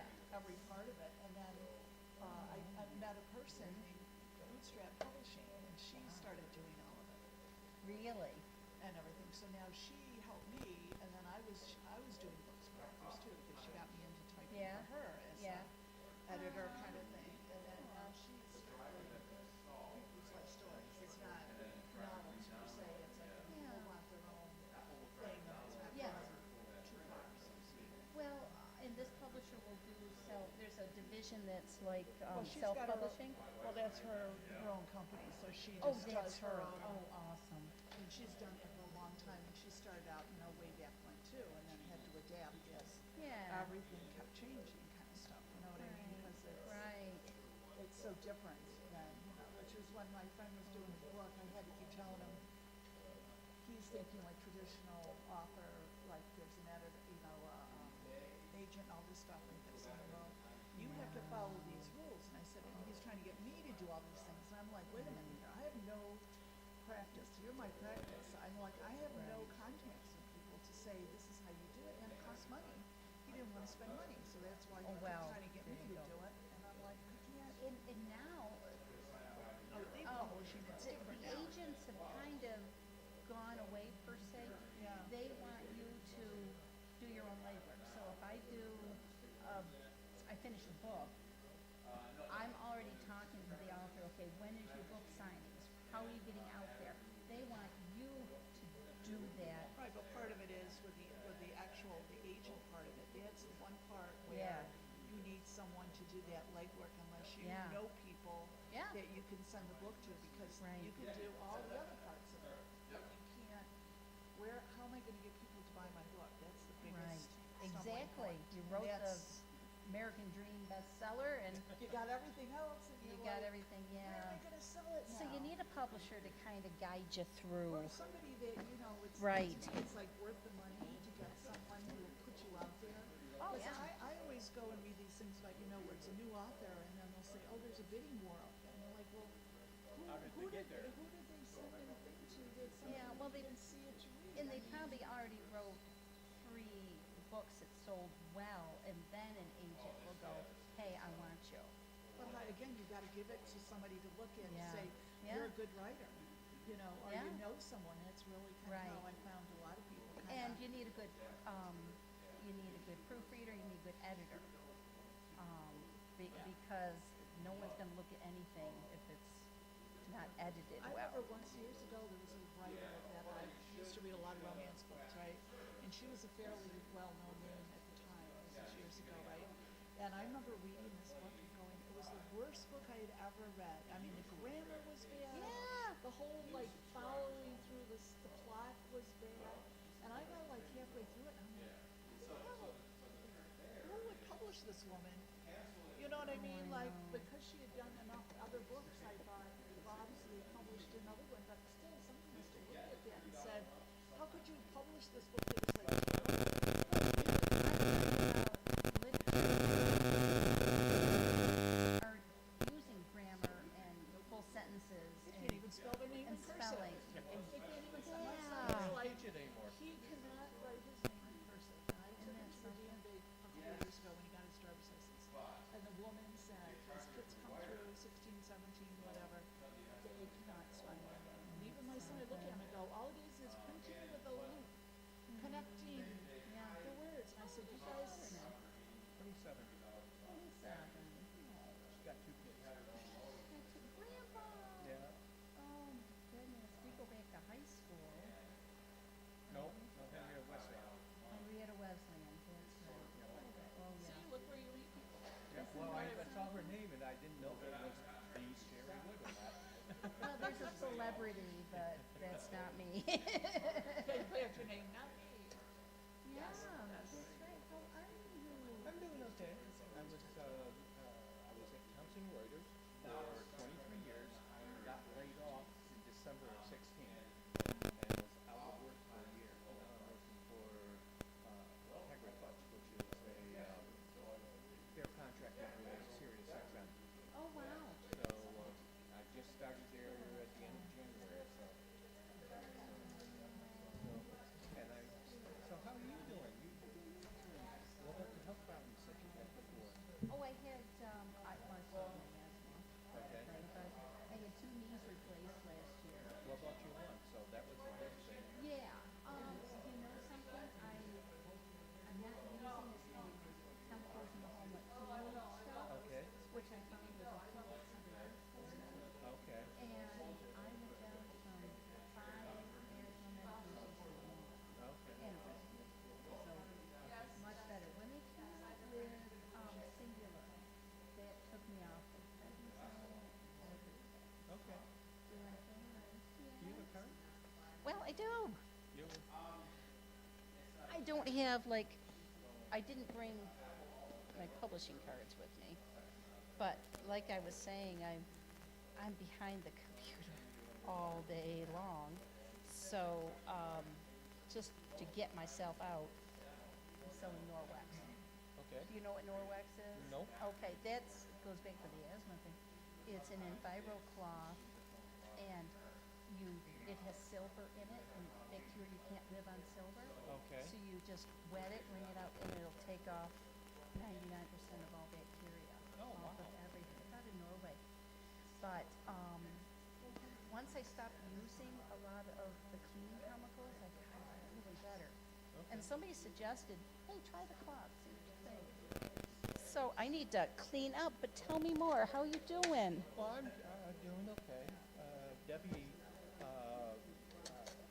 is on permanent disability right now. What happened? Well, she ended up having a kidney stone and went septic. Was in and out of the hospital for about 3 years. 3 years. Yeah. I'm just going to see if I can grab my iPad and my phone. So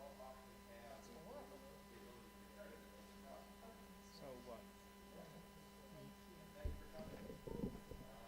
you. but A what? A mug?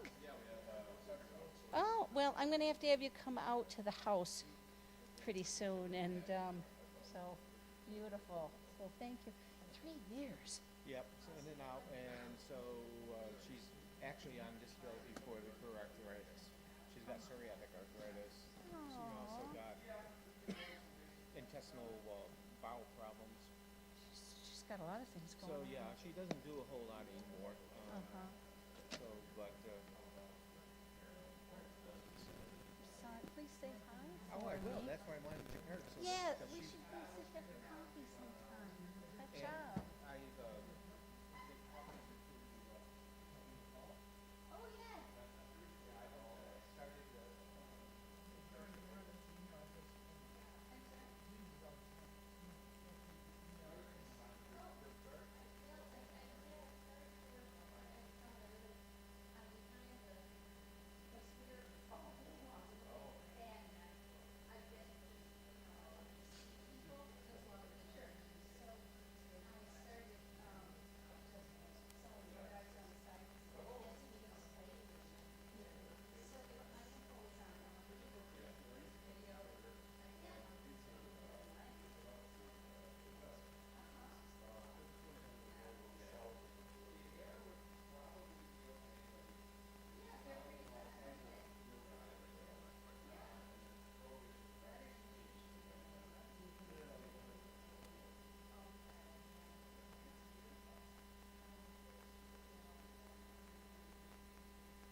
Pardon?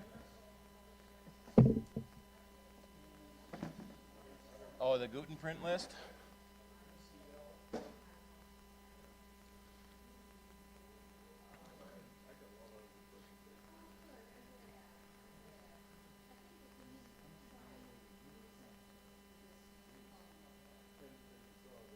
Yeah, it would download and install so that it loads those extra drivers.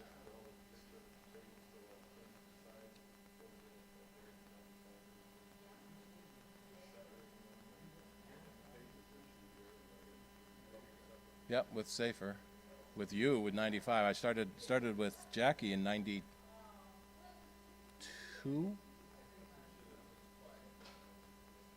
No, Jesse Group was founded in 91, but Jackie worked at Microwave Computer Store, and that's where I met her initially, yeah.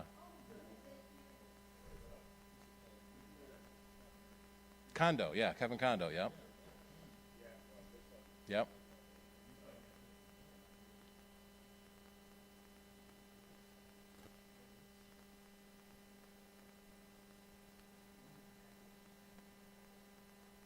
76.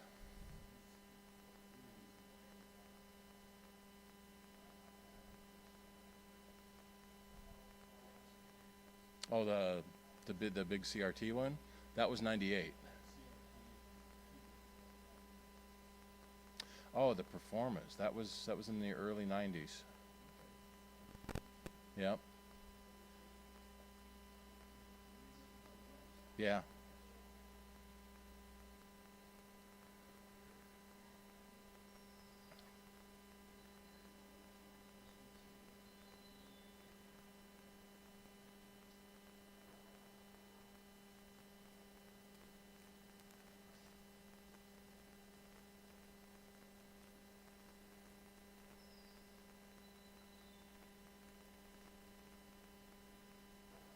What model was it? Do you remember offhand?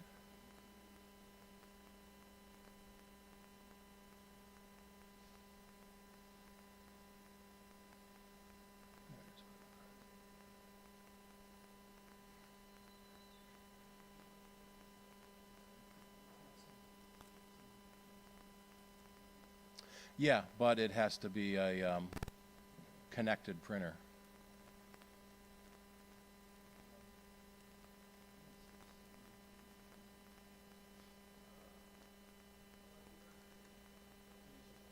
Mm-hmm.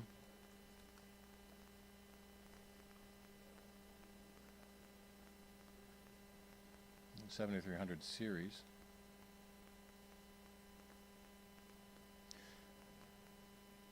You can try downloading the last driver they have available without all the extra stuff hanging on it. Yeah, this sort of little bit there is the common, and then you can add more drawers, you can add the scanner. Well, no, that's the work center. Let me add phaser into there.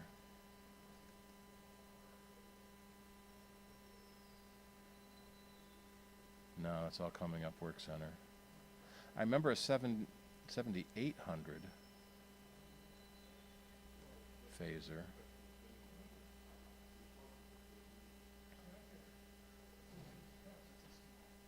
Yeah, that's not what I remember.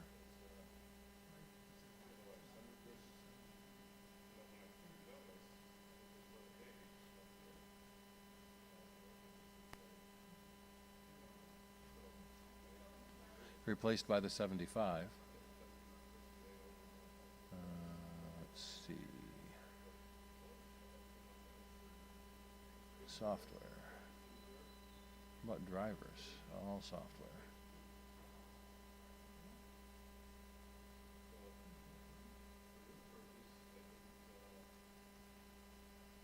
All right, let's go back here. Mac driver.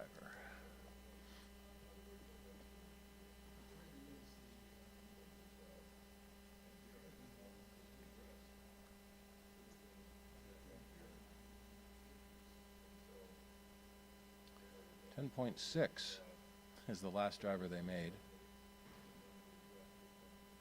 for that one.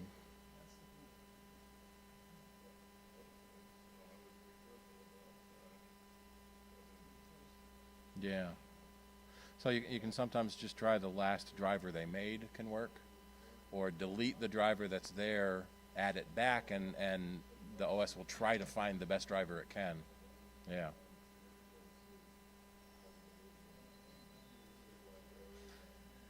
Yeah. Yep.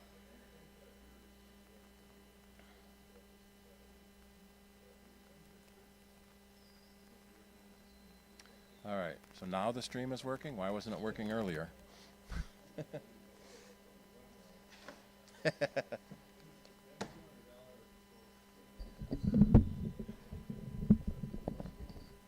Yeah. If you only need letter size, you can get a decent color laser printer for $300. If you want tabloid size, then it starts getting more expensive.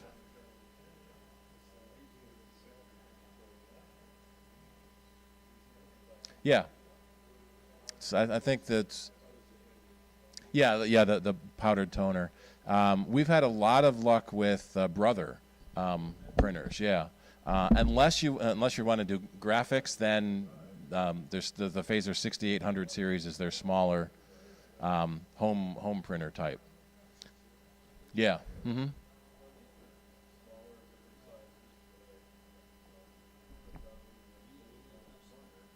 Mm-hmm. Yep. Yep.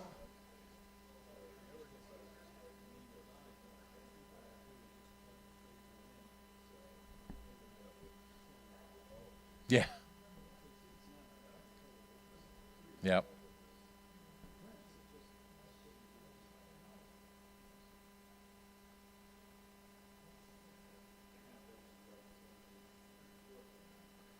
All right.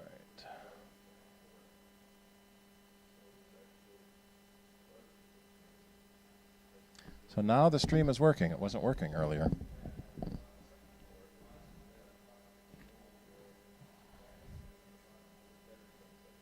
Okay.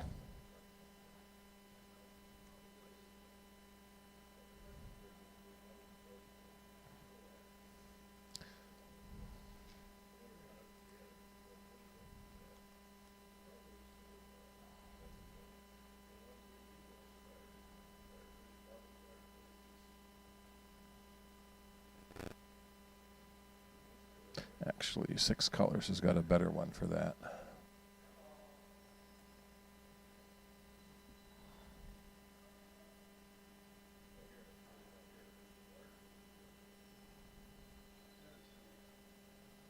Yep. The original iMac in '98. Yep. 20th anniversary this year. It's the 20th anniversary of the iMac this year. Yep. Yep. Bunch of different colors.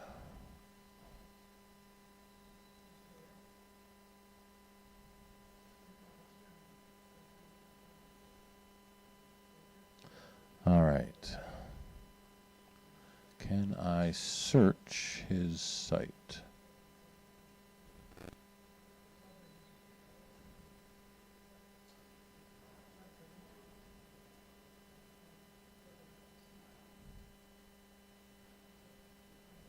Oh, he hasn't done the new earnings call yet.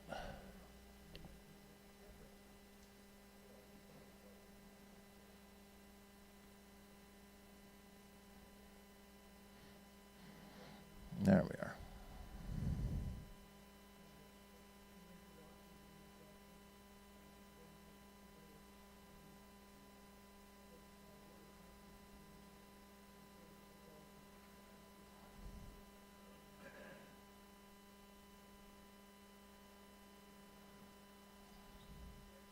Oh, I need to make a note here.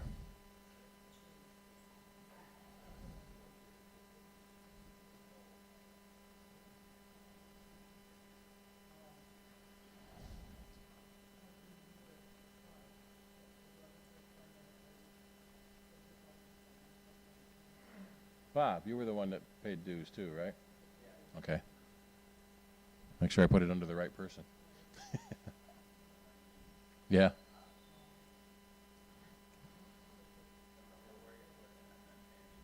Yeah.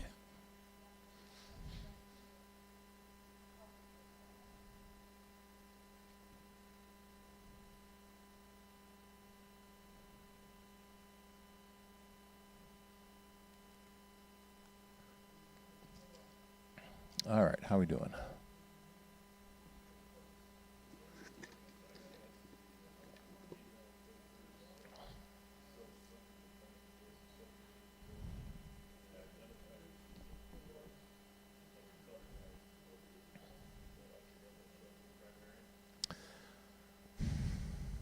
I don't know offhand.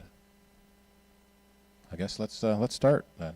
Is anyone still out at the refreshments? I guess we'll get started. And we had a couple of questions, and one of the questions was on Gmail's what they call their priority inbox. Let me see. I'm going to tone this down a little bit because I'm overdriving the stream. First half of the meeting, the stream wasn't working. Couldn't connect to the server, now it is, so I'll fix that later. PR priority mailbox. So you can turn it off completely, so everything shows up in your inbox.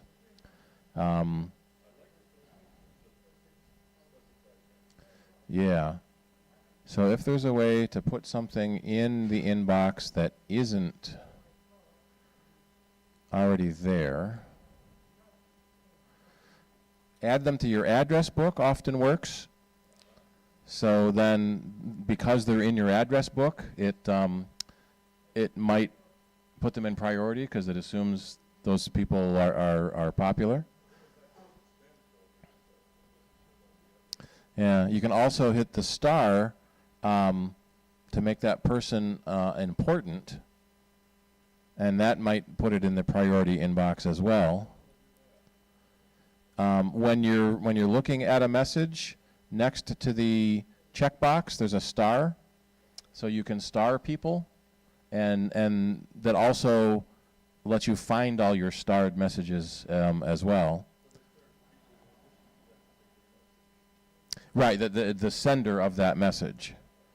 And there is, let's see, there's priority inbox settings.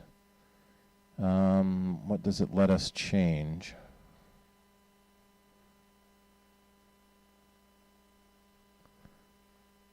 You can inbox count, or you can turn it off. What are the options in here? Unread, markers, filter, override. That might be what you want. Override the filter, but that might override it for all messages. You only want to override it for some messages. Yeah. Some senders. Probably the most likely thing is put them in your address book.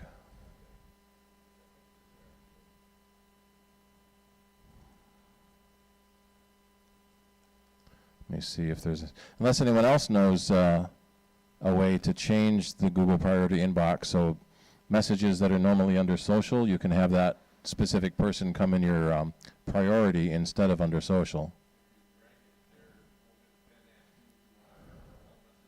That's a good point. Yeah, drag the message from the social box to the in priority box, and it may ask you if you want to do that for all the messages from that person. No, you should be able to just drag it to the header. I don't think I have mine on. Yeah. So I'm in social here. So yeah, so I want this Google. So here's that star. I can star that message, or I can drag that message up into priority or into primary. And yeah, here, do this for future messages from. So you can then you say yes.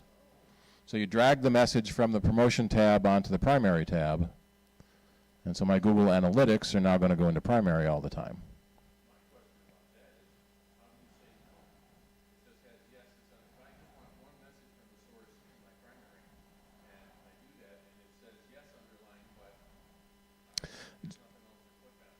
You just click somewhere else.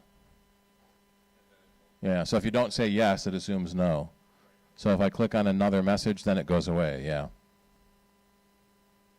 So Google recently updated the look of the Gmail interface. I haven't really noticed anything new yet, but I don't use the Google web interface much. I usually use the mail program. Google had their big I/O meeting this week where they announced a lot of new things on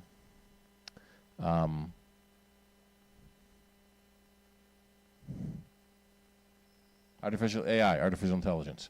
And there's kind of a criticism from people that understand what AI really means versus the machine learning that a lot of companies have touted around. So nothing that we sort of have now is actual artificial intelligence. It's machines learning how to mimic.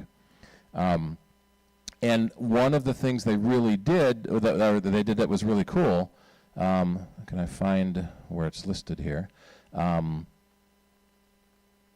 Is their area. They're updating Assistant so that it can basically make phone calls for you and be a real assistant. Not news. I gotta find the bit where they've talked about it. Quite a few websites have a recap of all the announcements. So they showed an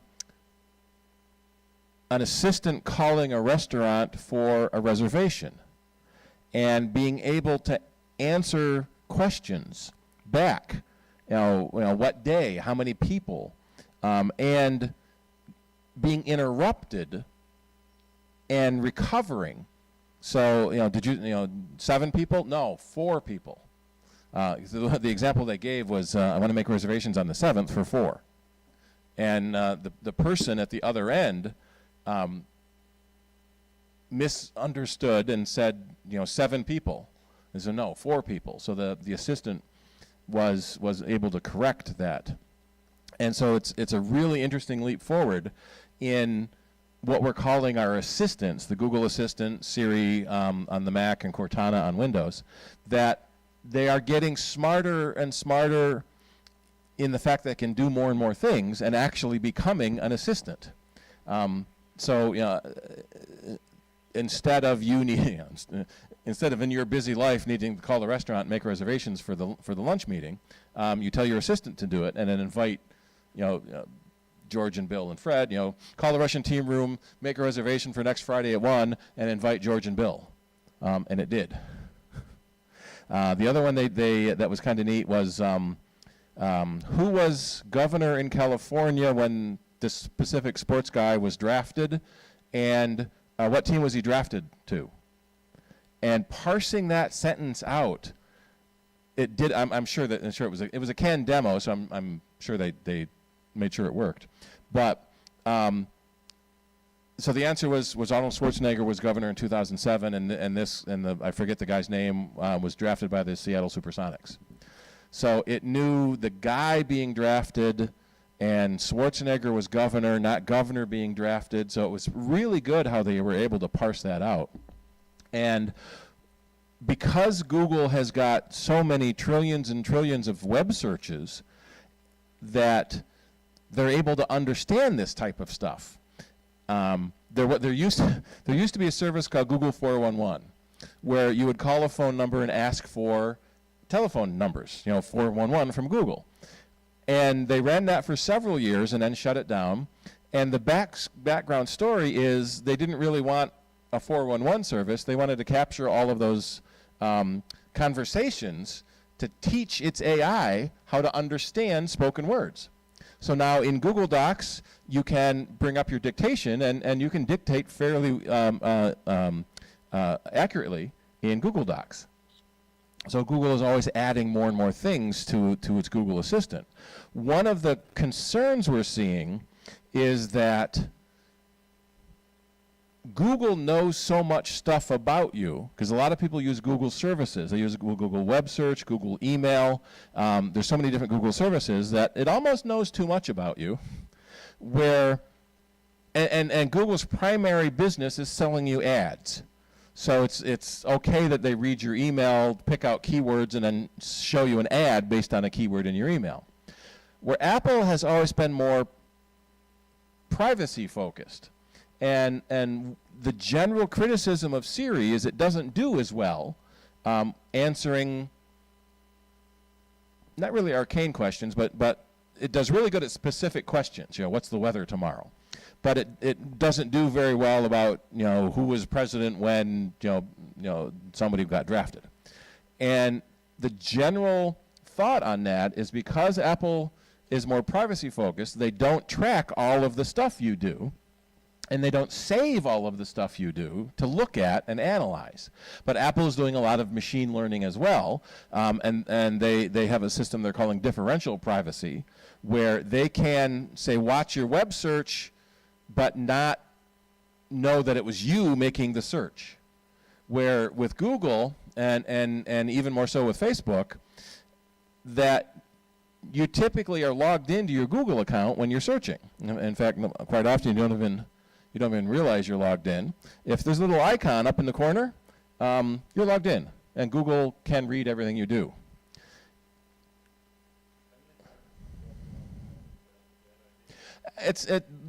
Leaving yourself logged in isn't necessarily a bad idea, but a lot of people who are a little more privacy focused may not want to do that. There are worst case scenarios that always get brought up. Excuse me. You search Google for symptoms of a bad disease, and your insurance carrier raises your insurance rates because they think you have that disease. So that type of collation is a danger, and we saw that with Facebook and Cambridge Analytics. The big mess with Cambridge Analytics was the surveys. Never fill out a survey on Facebook. Your mafia name or your Game of Thrones name, and your mother's maiden name and the street you grew up on. Well, for one, those are security answers you might have over at Amazon or Citibank or PayPal. But two, the bad guys, in this case they turned out to be bad guys, maybe inadvertently, but they were able to collect this information because it wasn't a violation of Facebook's terms of service. And so they got about 50,000 people to fill out this survey. And because of the way Facebook shares your data, your friends' data, and your friends of friends' data, they were able to get 300 million accounts. And the information from 300 million accounts based on 50,000 surveys. And they were able to collate all that information together and use it to assist the Trump campaign. And they also, because Trump was their client, they were using it to assist the Trump campaign. But we're also hearing that the Russian company, what was their name? Yeah, something like that. It was a company in America that was owned by a Russian company, staffed by Russian people, were using the same type of information and putting out. What was interesting, they were putting out pro and con for both candidates, just to rile everyone up. So it was interesting to see how this data was being used. And when Facebook found out about all this data, they asked Cambridge Analytics to delete it, and they said, okay, we did. Turns out they didn't. And then so last week, Cambridge Analytics had to file for bankruptcy because they lost all their clients with all this mess. But their parent company, yeah, like a parent company, yeah. Yep. So they're still out there.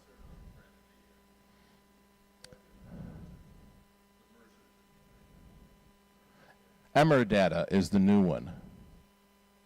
Yeah, Steve Bannon was former vice president.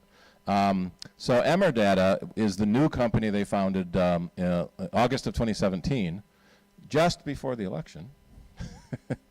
And no, I'm sorry, that was 2016. So a year after the election. And they're, in essence, doing the same sort of thing they had done with Facebook. And because, zombie Cambridge, really, the people who share their data without realizing it, or sharing their friends' data without realizing it, are the issue that we're running into now, especially on a social service like Facebook. It's very easy to accidentally make a post public versus private. And even if you think you're making a post private, virtually every website will have little, let's go to the New York Times, the New York Times article. Virtually every website has a little Facebook like button on it, which means Facebook is running code on that web server. And so Facebook knows that you went to that web page, because most people have themselves logged into Facebook in another window doing stuff. And even if you close the window, you're not necessarily logged out of Facebook.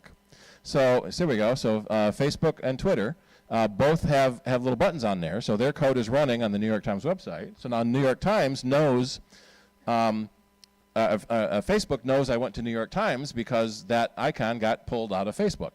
I don't even have to hit the Facebook share or like or anything but like that. That data is always being collected. And because you logged into Facebook, they know it's you. It's not just someone. They know exactly who it is because you're logged into Facebook. Charlie.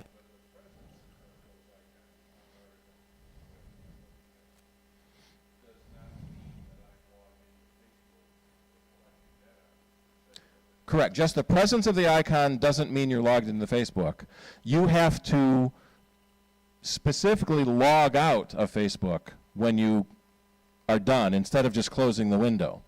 So say, let's see, if I go to Facebook, whoops, no. I may not be able to because of the school's proxy servers here. Yeah, I can't. So if you go to Facebook and it doesn't ask you to log in, then you never logged out. And everything you're doing on the web that has a Facebook button, Facebook knows you went to that website. You personally, because you're logged into your account. Doesn't matter. They don't know the IP address you came from, but they know it was you because you're logged into Facebook. I don't know. Let's ask, does Facebook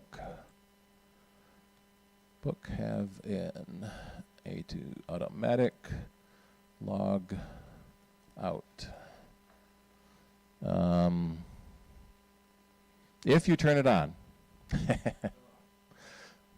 And I can't get there because it's Facebook. So, right, so that was the other problem with Facebook, is every time they made an update, they would basically set all your privacy settings back to everything public. And someone did an article on Zuck. Let me do Zuckerberg apologize over the years. Let me see. I can't spell. Here we go. Washington Post. So two authors at Washington Post, they went back through 14 years of Facebook's, Mark Zuckerberg's apologies, going back to Harvard before there was a Facebook.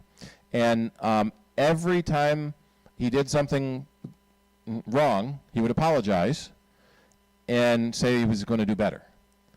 And then he'd do something wrong and apologize. And then he would do something wrong and apologize. And he would do something wrong and apologize. It never get any better. And that was sort of the joke, that every time Facebook did something wrong, they'd apologize until the next time they did something wrong, and it was still doing it. So we'll make our privacy controls better for you. Well, what does that mean? And did you make it better? Then no one has ever gone back to see if they've actually done what they said they're going to do. See people to control what they share. Yeah, there's a little tiny button that says public. If you miss the little tiny button that says public and instead wanted it to be friends only, then you just posted to public. And in the early days of Facebook, there was, and even Twitter, there was a lot of jokes about people posting inane things. I'm at the restaurant having a hamburger, and everyone else on, security conscious people are saying, okay, that means your house is empty, I'm going to go rob it. Or I'm enjoying this vacation, I'm going on vacation next week, I can't wait. Okay, that means your house is going to be empty, I got a long time to rob it. And because it's so easy to find people and cross-reference between Facebook and LinkedIn and Twitter and Instagram, that it's easy to find physical locations based on people, that there's a lot of problems that way.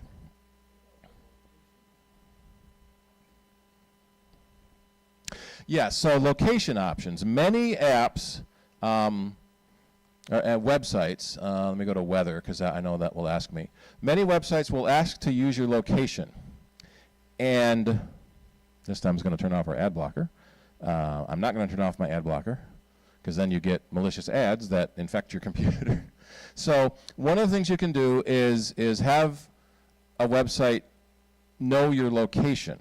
And it knows your geographic location through your wireless router. And the IP address you have, IP addresses are generally geographically isolated. And what can happen there is then that website knows about where you are. So, for example, weather, you want it to know your location because then it gives you the weather for your location. Or you type in your zip code and do it that way. Apple is doing more to try to make you aware of when a website asks for your location. It puts a little location icon up in your menu bar. And they just added a new location, a data sharing feature, so that if a program asks for data about you, it'll put a new icon up in your menu bar. They added that with the 10.13.4 update. I think I have location restricted, so that's why I can't get it to work. And I have to spell it right here. Yeah, you can allow location app by app. So I have weather turned off, so that's why it's not asking me.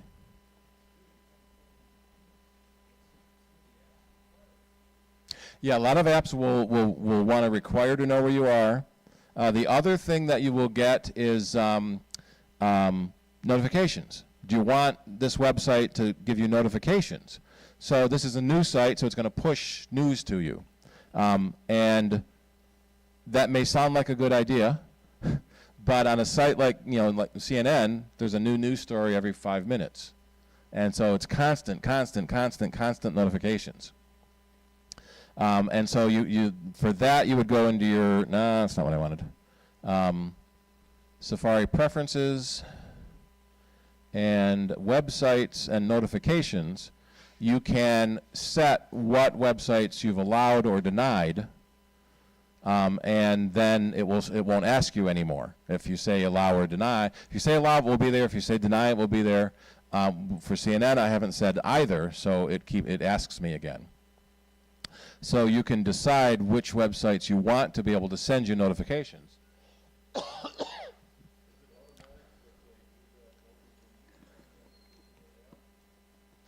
It's a web app, so when you go to a website, that website will ask if you want, the site can ask if you want notifications. And it's typically done with news sites. Right. So yeah, so the site doesn't know where you are unless you give it your location. And if you have told it it's okay for location, then you get a location icon in your menu bar.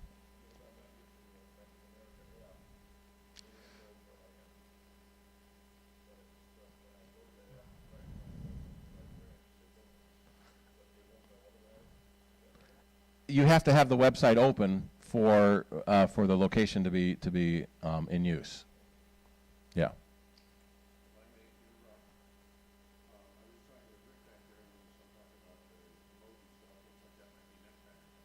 Well, we can do some quick emojis. Yeah. How many people want to see the new emojis? How many people know what emojis are? Yeah. Yep. Yeah. I want to go to Apple. So basically, emojis are the old smiley faces that we used to have. And if you've been around long enough, you know the colon parenthesis was a smiley face that turned sideways. When computers got graphic enough, they could have real smiley faces. And so these are generally the emoji that are built into the computer. And each new version they have added, let me go to new ones. So they have added new emoji. Yeah, so this is the Emoji Pedia. Now, and it shows us the new emoji. One of the things that they have done in the last few emoji, well, some really amazing designers are building these emoji now. Yep. And so if you have an iPhone 10, you have new Animoji characters. And let's see, that's all Animoji. Yeah. One of the things they've done in the recent emojis is different skin tones, and also adding more male and female, so that you can have an emoji that looks like you. John?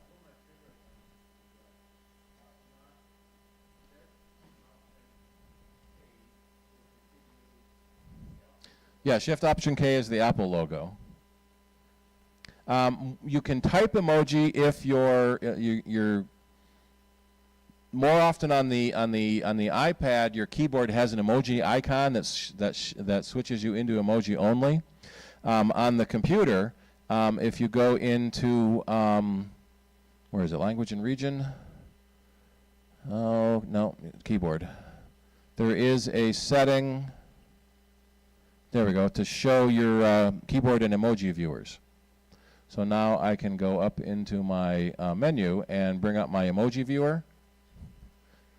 So now I can type emoji in anything I want. And if you click on it, it will sometimes tell you what the key combination is, but most of the emojis don't have key combinations.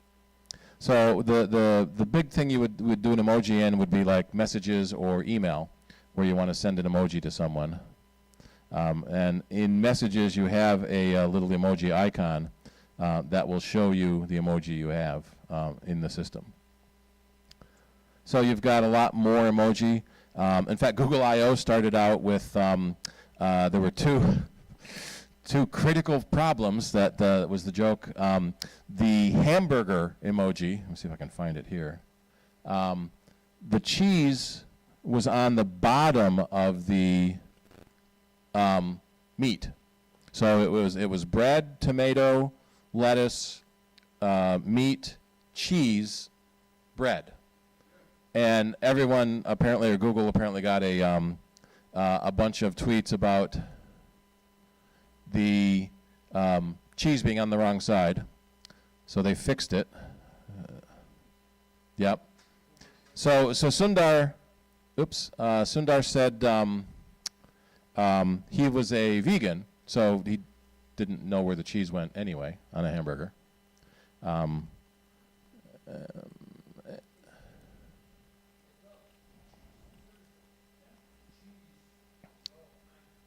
There it is. Yeah. Yep. So the before the cheese was on the bottom, they moved it on top.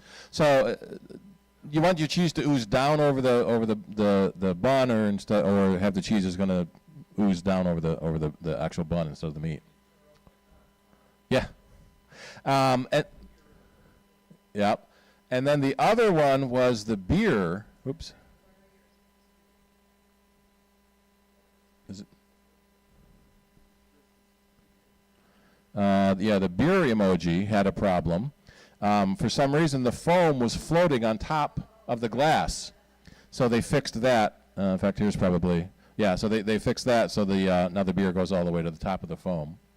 But then this other picture shows you there are differences in the way each OS can render the emoji. So if you send an emoji to someone on a different platform, you're on an iPhone, they're on an Android, it may look different. And there was a big problem with Apple and a squirt gun. S-Q-U-I-R-T. Yeah, so on the Apple, it looked like a squirt gun. And on every other platform, it was an actual revolver. So, people were saying, let's go to the park with our squirt guns and squirt people. And the person at the other end, got an actual gun. Yeah. So that was a big problem for a while. Yeah. So don't bring a squirt gun to a gunfight, but you can bring a knife. No, no. Yeah, not a really long knife. All right, so that's about all the time we have. Any last questions?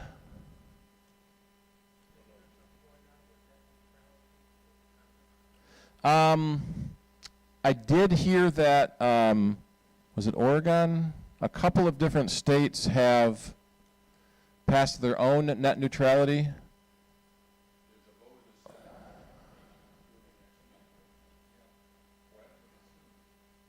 So the Congress can override, here we go. Congress can override what the FCC has mandated. And so it's possible that we may get net neutrality back, which basically means that the net is neutral and internet service providers can't charge extra for some services versus another service. The problem that comes up is that we see companies like T-Mobile saying if you watch Hulu, it doesn't count towards your data.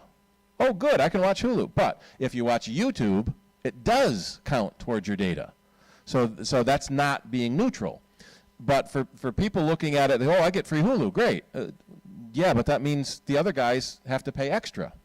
And if you're trying to make a service, so YouTube wouldn't exist, Netflix wouldn't exist, Hulu wouldn't exist without net neutrality. In fact, Netflix has had quite a few issues with ISPs that when you cross an ISP boundary, from Cox to Time Warner to Cablevision to Spectrum, generally the ISPs don't charge each other because there's the same amount of data passing both ways. So if I want to go to the Apple website, I go through 3 or 4 different ISPs to get from the East Coast to the West Coast. With Netflix, you're sending a little tiny request for a video, and they're sending you back gigabytes of data. So AT&T was one of the first companies, and then Comcast followed suit, charging the ISP more money. So I think it was AT&T was charging Verizon to carry Netflix. And Verizon said, well, you can't do that. It's not us. It's Netflix. And so then they wanted to charge Netflix more money. So if you're on AT&T and want to watch Netflix, you have to pay more than if you're on AT&T and want to watch Hulu.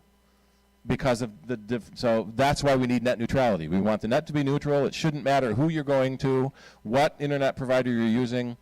You should be able to get your content. And the innovation that allows for people making new stuff with the internet as the public utility is just amazing what we've seen in the last few years. Yep. All right. Saturday at noon. From 12 to 2 is the Apple Cider, yeah, this is Apple Cider, is the Soundbites radio show. If you have more questions, you can give us a call then. And then next Wednesday is our board meeting, and next Saturday is our Q&A meetings at Bob's house and then at the JCNC. So we'll see you all next month. Thanks for coming.